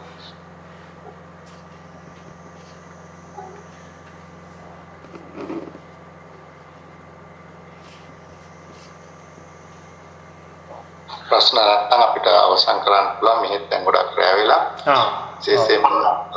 විශේෂයෙන්ම අම්තුරන් වහන්සේට සෙනවිරත්න පවුලේ කර්ණ පින්කම් ප්‍රදාන දායකත්වයේ බාරගෙන කටයුතු කරන වගේම අද මේ පින්කමේ ධර්ම දේශනා පින්කමේ දායකත්වයේ බාරගෙන කටයුතු කරන වගේම නොකරන අපේ බෞද්ධ පින්වත් හැම දෙනා වෙනුවෙන්ම අම්තුරන් වහන්සේට පුණ්‍යානුමෝදනාත්මක ස්තුතිවන්ත වෙනවා. චතුරාර්ය සත්‍ය අවබෝධයට මම පිළිපෙළි කරමින් තව වටිනා දේශනාවක් සිදු කිරීම පිළිබඳව ඒ වගේම හාමුදුරන් වහන්සේට අපි නිදුක් බව නිරෝගී බව ප්‍රාර්ථනා කරනවා. ඉදිරියට ශාසනික කටයුතු চিරාත් කාලයක් කරගෙන යන්නට ශක්තිය ධෛර්යය ලැබෙන්න කියලා අපි ඥානමෝදනා කරනවා. ඒ වගේම අපේ මේ පින්කම් වල ශක්තිය බලෙන් ඒ සියලු ප්‍රාර්ථනාවන් සිද්ධ වෙන්න කියලා අපි ප්‍රාර්ථනා කරන හඳුරන් වහන්සේට දරුවන් සරණයි. තෙරුවන් සරණයි. සාදු සාදු සාදු. හොඳයි. අපට සම්බන්ධ වුණ හැම දිනාටම අපි දරුවන් සරණ ප්‍රාර්ථනා කරනවා. හොඳයි. තෙරුවන් සරණයි.